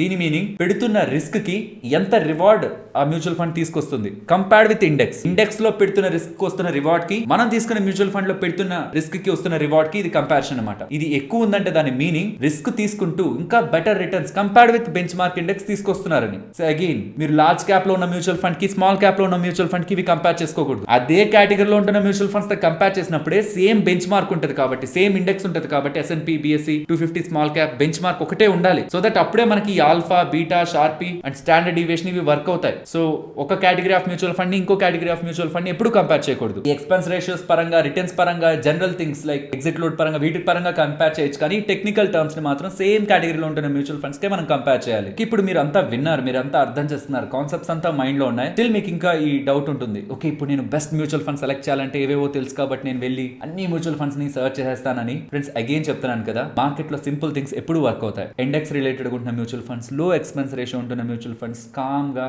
మీకు ఒకవేళ ఎక్కువ స్ట్రెస్ వద్దు, నేను ఎక్స్పెన్స్ రేషియో ఉంటున్న వాటిని అంతా ఎక్కువగా ట్రాక్ చేస్తూ ఆ ఇండెక్స్ ఫండ్ లేకపోతే ఫండ్ మేనేజర్ ఏం చేస్తున్నాడో ఆ ఫండ్ ని అని అంతా ట్రాక్ చేయాలనుకోవట్లేదు అనుకుంటే ఇండెక్స్ ఫండ్స్తో వెళ్ళడం బెటర్. లేదా కొంత రీసెర్చ్ చేస్తాను, నాకు అనుకుంటున్న alpha beta Sharpe ratio standard deviation వీటిని స్టడీ చేస్తూ అదే కేటగిరీలో ఉంటున్న ఇతర మ్యూచువల్ ఫండ్స్ ని కంపేర్ చేస్తూ ఈవెన్ రోలింగ్ రిటర్న్స్ తో కూడా వాటిని కంపేర్ చేసుకుంటే ఏది బెస్ట్ గా పర్ఫార్మ్ చేస్తుందని మీరు తెలుసుకుందాం అనుకుంటే దెన్ ఇంకొంత రీసెర్చ్ మీరు ఇందాక మాట్లాడుకున్న టర్మ్స్ అన్నిటిని కంపేర్ చేసుకుంటూ ఇందాక చూసుకున్నాం కదా వెబ్సైట్స్, వాటిలో మనం కంపేర్ చేయొచ్చు. అండ్ ఏ మిస్టేక్స్ ని అవాయిడ్ చేయాలనే దానికి ముందు మీరు స్టాక్స్ లో ఇన్వెస్ట్మెంట్ చేద్దాం అనుకున్నారు అనుకోండి, అప్పుడు కూడా మీరు మ్యూచువల్ ఫండ్స్ ద్వారా మీరు స్టాక్స్ లో ఇన్వెస్ట్ చేయొచ్చు. ఎగ్జాంపుల్ ఇందాక అనుకున్నారు యాక్సిస్ స్మాల్, చూడండి నేను సర్చ్ చేస్తుంటే నాకు ఏవేవి వచ్చాయి చూడండి. Axis small cap fund regular plan G అని ఉంది, గ్రోత్ అది. Axis small cap fund regular plan bracket లో డి అని ఉంది, అంటే డివిడెండ్ అనమాట. సో రెగ్యులర్ ప్లాన్ సెలెక్ట్ చేయాలా మనం, అసలు రెగ్యులర్ అని కనిపిస్తే దాని పక్కన పెట్టేసి మిగిలినవి ఉన్నాయి. డైరెక్ట్ ప్లాన్ జీ అంటే గ్రోత్, డైరెక్ట్ ప్లాన్ డి అంటే డివిడెండ్. సో మనకు కావాల్సింది ఏంటి, డైరెక్ట్ ప్లాన్ డి. ఇది సెలెక్ట్ చేశాక మనీ కంట్రోల్ లో చేస్తున్నాను, మోస్ట్లీ మీకు ఈ వెబ్సైట్ కూడా ఐడియా ఉంటుంది. చేశాక మీకు మంచి స్మాల్ క్యాప్ స్టాక్స్ ని కొనాలనిపిస్తుంది. ఏ స్మాల్ క్యాప్ స్టాక్స్ ని కొనాలి, మీకు ఏదైనా ఒక మంచి మ్యూచువల్ ఫండ్ బెటర్ గా పర్ఫార్మ్ చేసింది ఇక్కడికి వచ్చి వెతికి ఆ మ్యూచువల్ ఫండ్ మేనేజర్ ఏ స్టాక్స్ లో ఎక్కువగా వెయిటేజ్ ఇచ్చాడు, మీన్స్ ఆ ఫండ్స్ లో ఏ స్టాక్స్ ని ఎక్కువగా తను ప్రయారిటైజ్ చేశాడని చూడొచ్చా. అది తెలుసుకోవడానికి మీరు ఒక మ్యూచువల్ ఫండ్ సెలెక్ట్ చేసి పోర్ట్ఫోలియో దగ్గరికి రావాలి. పోర్ట్ఫోలియో దగ్గరికి వస్తే ఈ మ్యూచువల్ ఫండ్ లో ఉంటున్న ఎంటైర్ మనీని వీళ్ళు ఎక్కడెక్కడ డబ్బులు పెట్టారు. ఆ మ్యూచువల్ ఫండ్ లో లెట్స్ సే 100 crores ఉంటే 83.77 నియర్లీ 84 crores దగ్గరగా ఈక్విటీ స్టాక్స్ లో పెడితే రిమైనింగ్ డెట్ ఆర్ ఇంకొంత సేఫ్ ఆర్ ఈవెన్ క్యాష్ లో కూడా వాళ్ళు మనీని హోల్డ్ చేస్తుండొచ్చు. అండ్ ఆ హోల్డింగ్స్ లో కంప్లీట్ గా స్మాల్ క్యాప్ లోనే 60%, మిడ్ క్యాప్స్ లో 5%, లార్జ్ క్యాప్స్ లో 0.3% దగ్గరగా ఇన్వెస్ట్ చేస్తారు. ఇదేంటి స్మాల్ క్యాప్ ఫండ్ లో మిడ్ క్యాప్ లార్జ్ క్యాప్ ఎందుకు ఇన్వెస్ట్ చేస్తారు, కంప్లీట్ గా 100% చేయాల్సిన రిక్వైర్మెంట్ లేదు. కానీ మెజారిటీ ఆఫ్ పోర్షన్ వీళ్ళు ఏ పేరైతే పెట్టుకొని ఉంటారో ఆ పేరులో ఉంటున్న స్టాక్స్ కే చేయాలి. అలా వచ్చాక మీకు కిందకు వస్తుంటే చూడండి ఏ స్టాక్స్ ఉన్నాయని కనిపిస్తుంది. ఆ స్టాక్స్, ఆ సెక్టార్స్ ఎంత హోల్డ్ చేస్తున్నారు ఆ పోర్ట్ఫోలియోలో. హైయెస్ట్ వెయిటింగ్ నారాయణ హృదయాలయకి ఇచ్చారు. హాస్పిటల్ సెక్టార్ లో ఉన్న స్టాక్స్, మీన్స్ ఈ ఫండ్ మేనేజర్ కి హాస్పిటల్ సెక్టార్ లో ఉంటున్న స్టాక్స్ పెరుగుతాయి. అందులో నారాయణ హృదయాలయ బెస్ట్ అనిపించింది. తర్వాత స్పెషాలిటీ కెమికల్స్ కి ఇచ్చారు weightage, Galaxy surfactants and fine Organics కి. అలా ఏ సెక్టార్స్ అండ్ ఏ స్టాక్స్ కి ఇచ్చారు. లాస్ట్ 1 year లో హైయెస్ట్ ఆ స్టాక్ రిలేటెడ్ గా ఎప్పుడు హోల్డింగ్ ఉంది అండ్ లోయెస్ట్ ఎప్పుడు ఉంది అండ్ ప్రెసెంట్ ఎంత ఉంది. సో హైయెస్ట్ కి దగ్గరగానే ప్రెసెంట్ హోల్డింగ్స్ ఉన్నాయనుకోండి, దెన్ మోస్ట్లీ ఆ స్టాక్ రిలేటెడ్ గా వ్యూ చేంజ్ అవ్వనట్టు.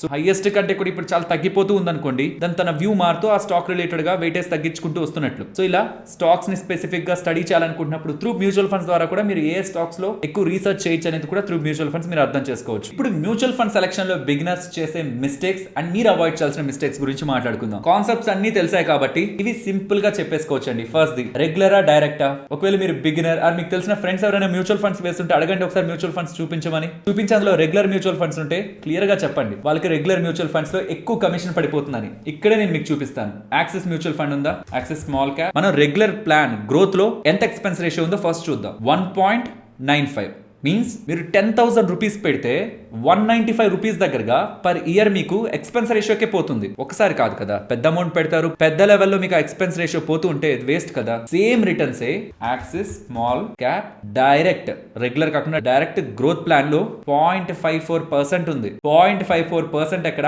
1.95% ఎక్కడ, ఎవరికి ఇస్తున్నాం మిగతా డబ్బులు? సేమ్ ప్లానే, మళ్ళీ డిఫరెంట్ ఏం కాదు. సో కాబట్టి మీకు తెలిసిన వాళ్ళు ఎవరైనా రెగ్యులర్ ప్లాన్స్ లో ఉంటే ఇలా చిన్నగా కట్ అవుతున్నదే లాస్ట్ లో వాళ్ళ లంసమ్ పై పెద్ద ఇంపాక్ట్ ని చూపిస్తుంది. చూపిస్తుంది కాబట్టి రెగ్యులర్ ప్లాన్ వద్దు, డైరెక్ట్ ప్లాన్ తీసుకోవాలి. అండ్ గ్రోత్ డివిడెండ్, మీరు లాంగ్ టర్మ్ కి ఇన్వెస్ట్ చేసి వెల్త్ క్రియేట్ చేయాలనుకుంటే ఖచ్చితంగా మీరు గ్రోత్ ప్లాన్ సెలెక్ట్ చేయాలి. అండ్ ఎక్స్పెన్స్ రేషియో ఎక్కువగా ఉన్నది ఖచ్చితంగా అవాయిడ్ చేయాలా. అదే పారామీటర్ ఫస్ట్ ఎక్స్పెన్స్ రేషియో చూసి అవాయిడ్ చేయాలా లేదు. బెంచ్ మార్క్ తో కంపేర్ చేస్తే అది అవుట్ పర్ఫార్మ్ చేసింది. ఎక్స్పెన్స్ రేషియో తక్కువ ఉన్న దానికంటే ఎక్స్పెన్స్ రేషియో ఎక్కువ ఉన్నది. అవుట్ పర్ఫార్మ్ చేస్తే ఎంత ఎక్స్పెన్స్ రేషియో పెట్టినా ఎంత అవుట్ పర్ఫార్మ్ చేస్తుంది, ఆ రిటర్న్స్ ఎలా అనేది ఒక్కసారి క్యాలిక్యులేట్ చేసిన తర్వాత డెసిషన్ తీసుకోవాలి. బ్లైండ్ గా ఎక్స్పెన్స్ రేషియో ఎక్కువ ఉంది నేను ఇన్వెస్ట్ చేయను, ఇది కాదు. అండ్ తక్కువ టైం కోసం ఇన్వెస్ట్మెంట్ చేద్దాం అనుకుంటే మ్యూచువల్ ఫండ్స్ టచ్ చేయొద్దు. లైక్ ఏదో ఒక వీడియో వింటారు, ఇన్వెస్ట్ చేస్తారు, 1-3 months లో మళ్ళీ వెనక్కి తీసేస్తారు. సరే నేను ప్రాఫిట్ లోనే తీస్తున్నాను, దాంట్లో తప్పేంటి అంటే ప్రాఫిట్ లో తీస్తున్నా లెస్ దాన్ 1 year లో తీస్తున్నారు అనుకోండి, దెన్ 15% గవర్నమెంట్ ట్యాక్స్ కట్టాలి ఇఫ్ మీరు ఇన్కమ్ ట్యాక్స్ ల్యాబ్స్ లో ఉంటే. అలా మీరు తీస్తూ 1 year లోపే రిమూవ్ చేస్తూ గవర్నమెంట్ కోసం ఇన్వెస్ట్మెంట్ చేస్తున్నట్లు ఉంటుంది. 15% ఇచ్చేయాలంటే ప్రాఫిట్ పై,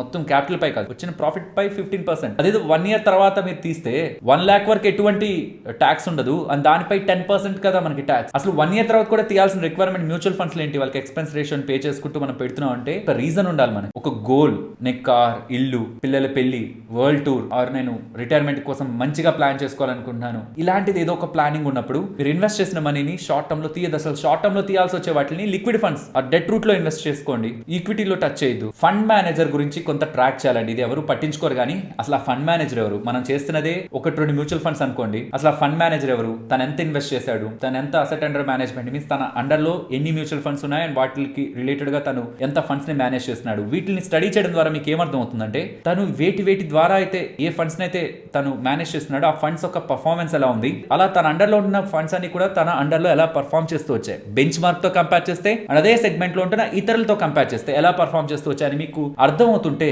దెన్ అదే ఫండ్ మేనేజర్ కొనసాగుతున్నంత వరకు మీ మ్యూచువల్ ఫండ్ సేఫ్ హ్యాండ్స్ లో ఉంటున్నట్టే కదా. అట్లీస్ట్ తను ఇన్వెస్ట్ చేసిన ఫండ్స్ రిలేటెడ్ గా ఎంత గ్రోత్, ఎంత మంచి గ్రోత్ తను డెలివర్ చేయగలిగాడు. ఇక్కడ గ్రోత్ చెప్పాలంటే నేను మీకు ఇందాక కూడా చెప్పాను, లాస్ట్ 2 years మీ మ్యూచువల్ ఫండ్ బెస్ట్ గా పర్ఫార్మ్ చేసిందంటే మీరు ఒకవేళ స్మాల్ క్యాప్ మ్యూచువల్ ఫండ్ లో ఇన్వెస్ట్ చేస్తే FY21, FY22 లో బెస్ట్ గా మీరు పర్ఫార్మ్ చేస్తుంటాయి. దాని అర్థం ఫండ్ మేనేజర్ ఏదో చేశారని కాదు, ఎంటైర్ ఇండెక్సే బాగా పెరిగింది. ఒక పర్టికులర్ టైంలో పెరిగిపోతున్న దాని ఫండ్ మేనేజర్ కాదు, సైకిల్స్ కి ఇవ్వాల్సి ఉంటుంది. ఆ సైకిల్స్ ని బట్టి ఏదైనా పర్టికులర్ టైంలో బాగా పెరిగిపోతే రష్ తో మనం ఆ మ్యూచువల్ ఫండ్ ని సెలెక్ట్ చేయకూడదు. ఇదే ఇంకొక ఇంపార్టెంట్ మిస్టేక్. రిటర్న్స్ ఎక్కువ ఉన్నాయని ఇన్వెస్ట్ చేస్తారు, దాని తర్వాత అగైన్ ఫాలో అవుతుంది అది, అప్పుడు మళ్ళీ సెల్ చేస్తారు. పెరిగినప్పుడు ఇన్వెస్ట్ చేస్తారు, పడుతున్నప్పుడు సెల్ చేస్తారు. లాభం ఎక్కడి నుంచి వస్తుంది? సో కేవలం రిటర్న్స్ ని చూడొద్దు, ఒక థీమ్ తో ఆలోచించండి. ఈవెన్ మీరు FY19, FY20 లో లాస్ కి గురైనా హోల్డ్ చేస్తుంటే స్మాల్ క్యాప్స్ మీకు ప్రాఫిట్ ఇచ్చేవి. అండ్ లాస్ట్ చాలా ఇయర్స్ నుంచి mid cap, small cap, Nifty ఇవన్నీ కూడా ఎవరిని డిసప్పాయింట్ చేయలేదు. 10 years, 15 years, 20 years ఎవరైతే టైం హారిజన్ పెంచుకొని ఉంటారో మార్కెట్ లో వాళ్ళకి రిస్క్ మార్కెట్ లో తగ్గుతుంది. ఈ లాజిక్ ఎప్పటికీ గుర్తుంచుకోండి. మార్కెట్ లో మీరు ఉండే టైం పెంచితే రిస్క్ తగ్గుతుంది. ఎందుకు తగ్గుతుంది? ఎగ్జాంపుల్, కోవిడ్ కి ముందు మీరు ఇన్వెస్ట్ చేశారనుకుందాం, మార్కెట్ పీక్ లో ఉంది ఆ టైంకి. కోవిడ్ కి ముందు మీరు ఇన్వెస్ట్ చేశారు, కోవిడ్ టైం కి ఫాలో అయిపోయింది, మీ టైం తక్కువ ఉంది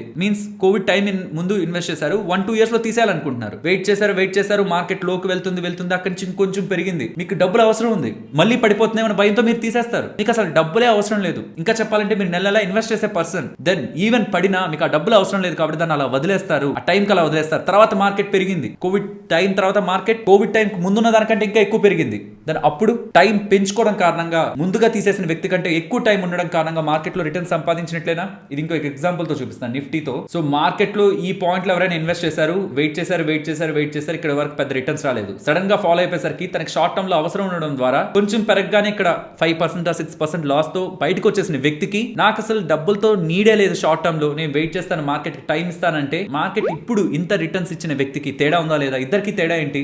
ఇద్దరు ఇన్వెస్ట్ చేశారు, ఒకరు టైం ఎక్కువ ఇచ్చారు, ఒకరు టైం తక్కువ ఇచ్చారు. అలా మీరు మార్కెట్ లో ఏ వర్స్ట్ కండిషన్ లో ఎంటర్ అయినా, ఎంత వర్స్ట్ కండిషన్ అదే హై అనుకున్న దాంట్లో ఎంటర్ అయ్యి నెక్స్ట్ మార్కెట్ ఎంతలా కరెక్ట్ అవుతున్నా మీరు ఇన్వెస్ట్ చేయగలిగిన ఆ టైం ని పెంచుకోగలుగుంటే దెన్ మార్కెట్ ఇప్పటి వరకు ఉన్న డేటా ప్రకారం ఎవరిని డిసప్పాయింట్ చేయలేదు. సో టైం ని పెంచండి, సో దట్ అదే ఆటోమేటిక్ గా మీ రిస్క్ ని తగ్గిస్తుంది. మీరు ఏ కేటగిరీ ఆఫ్ ఫండ్స్ లో ఇన్వెస్ట్ చేసినా with increasing time me risk automatic గా తగ్గుతుంది. And NFOs, new fund offerings అంటారు, ఇవి IPOs లెక్క అనమాట. మనకి స్టాక్ మార్కెట్ లో కొత్తగా కంపెనీస్ వస్తుంటే IPOs రిలీజ్ చేస్తుంటారా, ఆ లెక్కన ఈ NFOs. IPO లో ఇన్వెస్ట్ చేయడానికి ఎంత బజ్ ఉంటుంది, NFO లో కూడా అలానే బజ్ ఉంటుంది. కొత్తగా వస్తున్న ఫండ్ ఇన్వెస్ట్ చేయాలి అనేలా మనకి బయట బజ్ కనిపిస్తుంటది. కానీ ఫ్రెండ్స్ ఆల్రెడీ బోల్డ్ ఫండ్స్ ఉన్నాయి, వాటి ట్రాక్ రికార్డ్ మనకు అర్థం అవుతుంది. కొత్తగా వస్తున్న ఫండ్ లో fund manager A type of theme ని ప్లే చేస్తున్నారు, ఏ స్టాక్స్ ఉన్నాయి, తన అసెట్ అలొకేషన్ ఎలా ఉంటుంది, అండ్ అవి ఇండెక్స్ తో కంపేర్ చేస్తే ఎలా పెరుగుతుందని ఓవర్ ద పీరియడ్ దాన్ని ట్రాక్ చేసాక ఇన్వెస్ట్ చేయాలి. ఇమీడియట్ గా మనం ఇన్వెస్ట్ చేసి ఆ ఫండ్ లో పెద్ద ఇన్వెస్ట్మెంట్స్ రావట్లేదు అనుకోండి, దాన్ని మర్జ్ చేయడానికి, దాని క్లాసిఫికేషన్ చేంజ్ చేయడానికి ఇవి కూడా చేస్తుంటారు. కాబట్టి NFOs లో అన్నెసరీగా అన్లెస్ మీకు ఒక క్లారిటీ ఉందంతే తప్పించి నేనైతే పర్సనల్ గా ఎంటర్ అవ్వను. అండ్ ఫైనలీ 5th పార్ట్, నేను మ్యూచువల్ ఫండ్స్ రిలేటెడ్ గా బెస్ట్ ఇన్వెస్ట్మెంట్ స్ట్రాటజీ లైక్ ఎలా ఇన్వెస్ట్ చేస్తే నాకు తెలిసి బెస్ట్ రిటర్న్స్ ఉంటాయని నేను అనుకుంటున్నాను. అది నా పర్సనల్ వ్యూ, నేను ఎవరికి సజెస్ట్ చేస్తున్నది కాదు. అంటే యూజువల్గా ప్రీవియస్గా మనం మార్కెట్ని ట్రాక్ చేస్తూ వస్తే మార్కెట్లో సైకిల్స్ రన్ అవుతూ ఉంటాయి. లైక్ ఏదైనా ఒక సంవత్సరంలో వర్స్ట్గా పర్ఫామ్ చేసింది నెక్స్ట్ సంవత్సరం అంత వర్స్ట్గా ఉండదు. మిగతా వాటితో అంతా కంపేర్ చేస్తే వర్స్ట్గా ఏ టైంలో అయినా ఒకటి పర్ఫామ్ చేసింది అంటే పర్టికులర్గా ఈక్విటీకి సంబంధించింది అది నెక్స్ట్ టైం కూడా అక్కడ కనిపించదు. మనకి వైరస్ రిలేటెడ్గా ఉంటున్నప్పుడు తప్పితే స్మాల్ క్యాప్ అక్కడ కనిపించింది, కానీ మోస్ట్లీ అక్కడ కనిపించదు. ఈవెన్ కనిపిస్తున్నా ఈ ఇయర్ కనిపించింది, నెక్స్ట్ ఇయర్ కనిపించింది, ఆ నెక్స్ట్ ఇయర్ కనిపించింది. ఇలా 3 years కన్సిక్యూటివ్గా ఉంటున్న వాటిని మనం అక్యుములేట్ చేసుకుంటే ఆ నెక్స్ట్ టైం అవి టాప్ లో కనిపిస్తూ ఉంటాయి. ఇక్కడ నేను చెప్పాలనుకుంటుంది స్మాల్ క్యాప్స్ అయినా, మిడ్ క్యాప్స్ అయినా, లార్జ్ క్యాప్స్ అయినా వర్స్ట్ గా పడ్డాయి. 20%, 30% కరెక్ట్ అయిపోయాయి. ఇండెక్స్ లే కరెక్ట్ అవుతున్నాయి 20-30% అంటే అది మంచి టైం వాటి నుంచి ఎగ్జిట్ అవడానికి కాదు, ఎంటర్ అవడానికి. మోస్ట్లీ మన రీటైలర్స్ చేసేది పడిపోతే ఎగ్జిట్ అవుతారు, పెరుగుతుంటే ఇన్వెస్ట్ చేస్తారు. అలా కాదు, ఒక 10-20% మినిమం 10% అండ్ 20-30 కనిపిస్తుందంటే అది డెఫినెట్లీ ఒక ఆపర్చునిటీ. సో 10-20-30 ఇలా ఎక్కువ శాతం ఇండెక్స్ లో కరెక్షన్ వచ్చింది అంటే దెన్ ఆ ఇండెక్స్ కి సంబంధించిన మ్యూచువల్ ఫండ్స్ మనకు అట్రాక్టివ్ ఎన్ఏవిస్ లో దొరుకుతున్నట్టు. యూజువల్ గా పడిపోతుంటే ఎగ్జిట్ అవుతుంటారు, కానీ అది కాదు థీమ్. ఇక్కడ మార్కెట్ లో ఎప్పుడైతే ఒక బిగ్ కరెక్షన్ ఒక సెక్టార్స్ రిలేటెడ్ గా ఒక థీమ్ రిలేటెడ్ గా కనిపిస్తూ ఉంటుందో అప్పుడు మనం వాటిని అక్యుములేట్ చేసుకోవడం బెటర్. లైక్ ఇప్పుడు రీసెంట్ టైమ్స్ లో ఐటీ స్టాక్స్ బాగా కరెక్ట్ అయ్యాయి. ఐటీని ఫోకస్ చేస్తున్న ఈటీఎఫ్లు కానీ ఇండెక్స్ ఫండ్స్ కానీ కొంత బెటర్ ఎన్ఏవిస్ లో మనకు దొరుకుతున్నట్టు. ఈవెన్ ఫార్మా ఇతర ఇండెక్స్ రిలేటెడ్ గా small cap, mid cap, large cap ఇలా ఏ ఇండెక్స్ రిలేటెడ్ గా ఎక్కువ కరెక్షన్ కనిపించిందన్న అందులో వెళ్ళి స్టాక్స్ ని తీసుకునే బదులు ఆ సెక్టార్ ఆ థీమ్ ని ప్లే చేస్తున్న ఈటీఎఫ్ ఆర్ ఇండెక్స్ ఫండ్స్ లో ఇన్వెస్ట్మెంట్ చేసుకోవడం అనేది రిస్క్ ని డైవర్సిఫై చేసినట్లుంటుంది. As per past last 10 years data ఇక్కడ మీకు స్క్రీన్ పైన కనిపిస్తుంది. దాని ప్రకారం ఎప్పుడు వర్స్ట్ గా పర్ఫామ్ చేస్తున్నదైనా మోస్ట్లీ ఇంకొకసారి పర్ఫామ్ చేస్తుంది, కానీ దాని తర్వాత బెటర్ రిటర్న్స్ నే మనకి డెలివర్ చేయడానికి ప్రయత్నిస్తుంది. అండ్ మనం బాగా పడ్డప్పుడే కొని ఉంటాం కాబట్టి నెక్స్ట్ మనకి బాగా పెరుగుతున్నప్పుడు అందులో కొంత ప్రాఫిట్ బుక్ చేసుకొని ఫర్దర్ గా ఇంకొక సెక్టార్స్ ఏవేవైతే లైక్ ఈసారి బ్యాంక్ స్టాక్స్ పెరుగుతున్నాయి, ఐటీ స్టాక్స్ పడ్డాయి. ఈ టైంలో ఐటీ స్టాక్స్ లో స్లోగా అక్యుములేట్ చేసుకుంటూ మళ్ళీ ఐటీలో బూమ్ వచ్చినప్పుడు అప్పుడు బ్యాంకింగ్ ఆర్ ఇతర ఇండెక్స్ ఏవైతే మనకి బెటర్ గా కనిపిస్తాయి ఫ్యూచర్ లో, మనకి ఏవైతే కాన్ఫిడెంట్ గా ఉంటున్నామో అలా కొన్ని సెక్టార్స్ ని పెట్టుకొని కూడా టైం టు టైం వాటిలో చర్నింగ్ చేసుకుంటూ లైక్ ఒక దాని నుంచి ఇంకో దానికి షిఫ్ట్ అవుతూ కూడా వర్స్ట్ గా పర్ఫామ్ చేసినప్పుడు ఇన్వెస్ట్ చేసుకోవడం అనేది కూడా నాకు తెలిసి ఒక బెటర్ థీమ్. ఆర్ ఇందులోంచి అందులోకి షిఫ్ట్ అవుతూ ఉండాలా, అలా ఎగ్జిట్ అవుతూ ఎందుకు అలా అనుకున్నా వర్స్ట్ గా పడ్డప్పుడు ఆ సెక్టార్స్ కి వెయిటేజ్ పెంచుతూ లైక్ అన్నిటికీ మీరు ఈక్వల్ వెయిటేజ్ ఇచ్చారు. ఐటీ స్టాక్స్ బాగా కరెక్ట్ అయ్యాయి, 20-30% కరెక్ట్ అయిపోయాయి. నెక్స్ట్ చేస్తున్న ఎస్ఐపీస్ అన్ని కూడా లైక్ మీరు large cap, mid cap, small cap లో ఈక్వల్ గా వెయిటేజ్ ఇచ్చి ఇన్వెస్ట్మెంట్ చేస్తున్నారు. ఒక పాయింట్ లో స్మాల్ క్యాప్ స్టాక్స్ బాగా పడిపోయి 20-30% పడిపోయింది మీ మ్యూచువల్ ఫండ్. దెన్ మీరు నెక్స్ట్ చేస్తున్న ఎస్ఐపీస్ స్మాల్ క్యాప్ లో ఎక్కువ పెడుతూరండి. స్మాల్ క్యాప్ ఆ లోయర్ సైడ్ ఫాల్ అయినప్పుడు తక్కువ ఎన్ఏవీలో దొరుకుతున్నప్పుడు ఎక్కువ ఎస్ఐపీస్ మనం దీంట్లో అలొకేట్ చేసుకోవడం ద్వారా లోయర్ ప్రైస్ లో మనకి యావరేజింగ్ అనేది బాగా జరుగుతూ ఉంటుంది. నెక్స్ట్ ఎప్పుడైతే మనకి రికవరీ స్టార్ట్ అవుతుందో మనం పెట్టిన యావరేజ్ ప్రైస్ కంటే మంచిగా ప్రాఫిట్ వచ్చింది అనుకున్నప్పుడు అక్కడి నుంచి మళ్ళీ మనం ఆ మనీని ఆ నేవీని సెల్ చేసుకుని ఆ యూనిట్స్ ని సెల్ చేసుకుని ఈక్వల్ వెయిటేజ్ ఇచ్చే ప్రయత్నం చేయొచ్చు. ఇలా కూడా మనం కొంచెం అడ్వెంచర్ గా ప్లాన్ చేయాలి. పడ్డప్పుడు నేను కొంత ఎక్కువ ఫోకస్డ్ గా నేను దాన్ని ఇన్వెస్ట్ చేస్తాను, తర్వాత బ్యాలెన్స్ చేస్తాను అనుకుంటున్నా సరే ఇలా ప్లే చేయొచ్చు. ఇది కొంత ఇంట్రెస్టింగ్ గా ఉంటుంది. ఫ్రెండ్స్, ఐ హోప్ ఈ వీడియోలో నేను మీతో షేర్ చేసిన డేటా మీకు వాల్యుబుల్ గానే అనిపించిందని. అట్ ఎనీ పాయింట్ మీకు ఇది కొంత బోర్ కొట్టుండొచ్చు. నాకు తెలిసిందంతా చెప్పాలని ఇక్కడ ఈ దీంట్లో అంతా కూడా నోట్ చేసి ఉంచాను ఏవేవి మీకు చెప్పాలని. సో కంప్లీట్ గా ఐ థింక్ నేను మీకు డేటా అంతా కూడా షేర్ చేశానని అనుకుంటున్నాను. చూసుకుంటున్నాను ఇంకేదైనా పాయింట్ నేను మిస్ చేశానా, ఈ పాయింట్ కూడా చెప్పాలి కదా అని మొత్తం చూసుకునే నేను మీతో మొత్తం కూడా చెప్పాను. లేదు కొన్ని మ్యూచువల్ ఫండ్స్ తీసుకొని కంపేర్ చేసి బెస్ట్ మ్యూచువల్ ఫండ్ ఏంటి అనేలా కూడా వీడియో చేద్దామన్నా మీరు చెప్పండి. ఇప్పుడు మాట్లాడుకుంటున్న థీమ్ ని, ఇప్పుడు మాట్లాడుకుంటున్న నాలెడ్జ్ ని అప్లై చేస్తూ కొన్ని మ్యూచువల్ ఫండ్స్ బెస్ట్ అనుకుంటున్నా కూడా నేను మీకు ఒక వీడియోలా చేస్తాను. బట్ నా థీమ్ అయితే ఎక్కువ థింక్ చేయాల్సిన నీడ్ లేదు. మీరు ఇండెక్స్ ఫండ్స్ తో ఉండండి, లేదు ఇతర మ్యూచువల్ ఫండ్స్ లో కూడా మనం బెస్ట్ మ్యూచువల్ ఫండ్స్ ని సెలెక్ట్ చేసుకుందాం. మాకు వేరేటివ్ కూడా అర్థం కావాలి, జస్ట్ సింపుల్ గా ప్లెయిన్ గా ఉన్నవే కాదు, వేరే కేటగిరీ కొంత రిస్క్ అండ్ కొంత ఎక్స్పెన్స్ రేషియో డిఫరెంట్ థీమ్ ని ప్లే చేద్దాం అనుకుంటే చెప్పండి.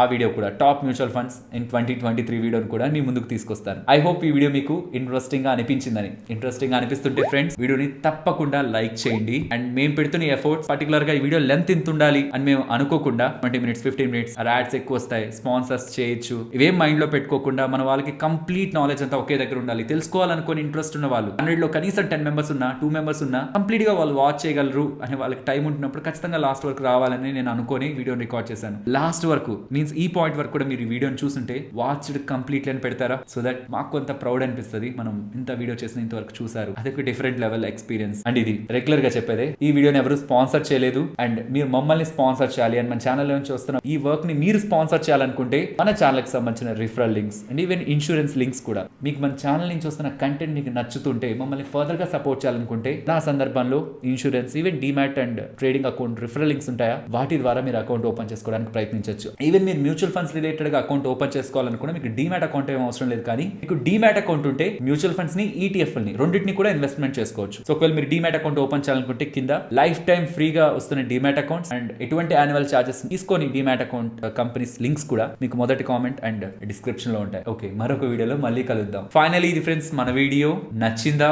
నచ్చితే మన వీడియోని లైక్ చేయండి ఫ్రెండ్స్. అండ్ ఈ వీడియో మన వాళ్ళకి యూజ్ అవుతుంది అనుకుంటే తప్పకుండా షేర్ చేయండి. అండ్ మన ఛానల్ ని సబ్స్క్రైబ్ చేయనట్లయితే ఛానల్ ని సబ్స్క్రైబ్ చేసి పక్కన ఉన్న బెల్ ఐకాన్ క్లిక్ చేయండి. మరొక ఇంట్రెస్టింగ్ వీడియోతో మళ్ళీ మీ ముందుకు వస్తాను. అంతవరకు టేక్ కేర్. జై హింద్.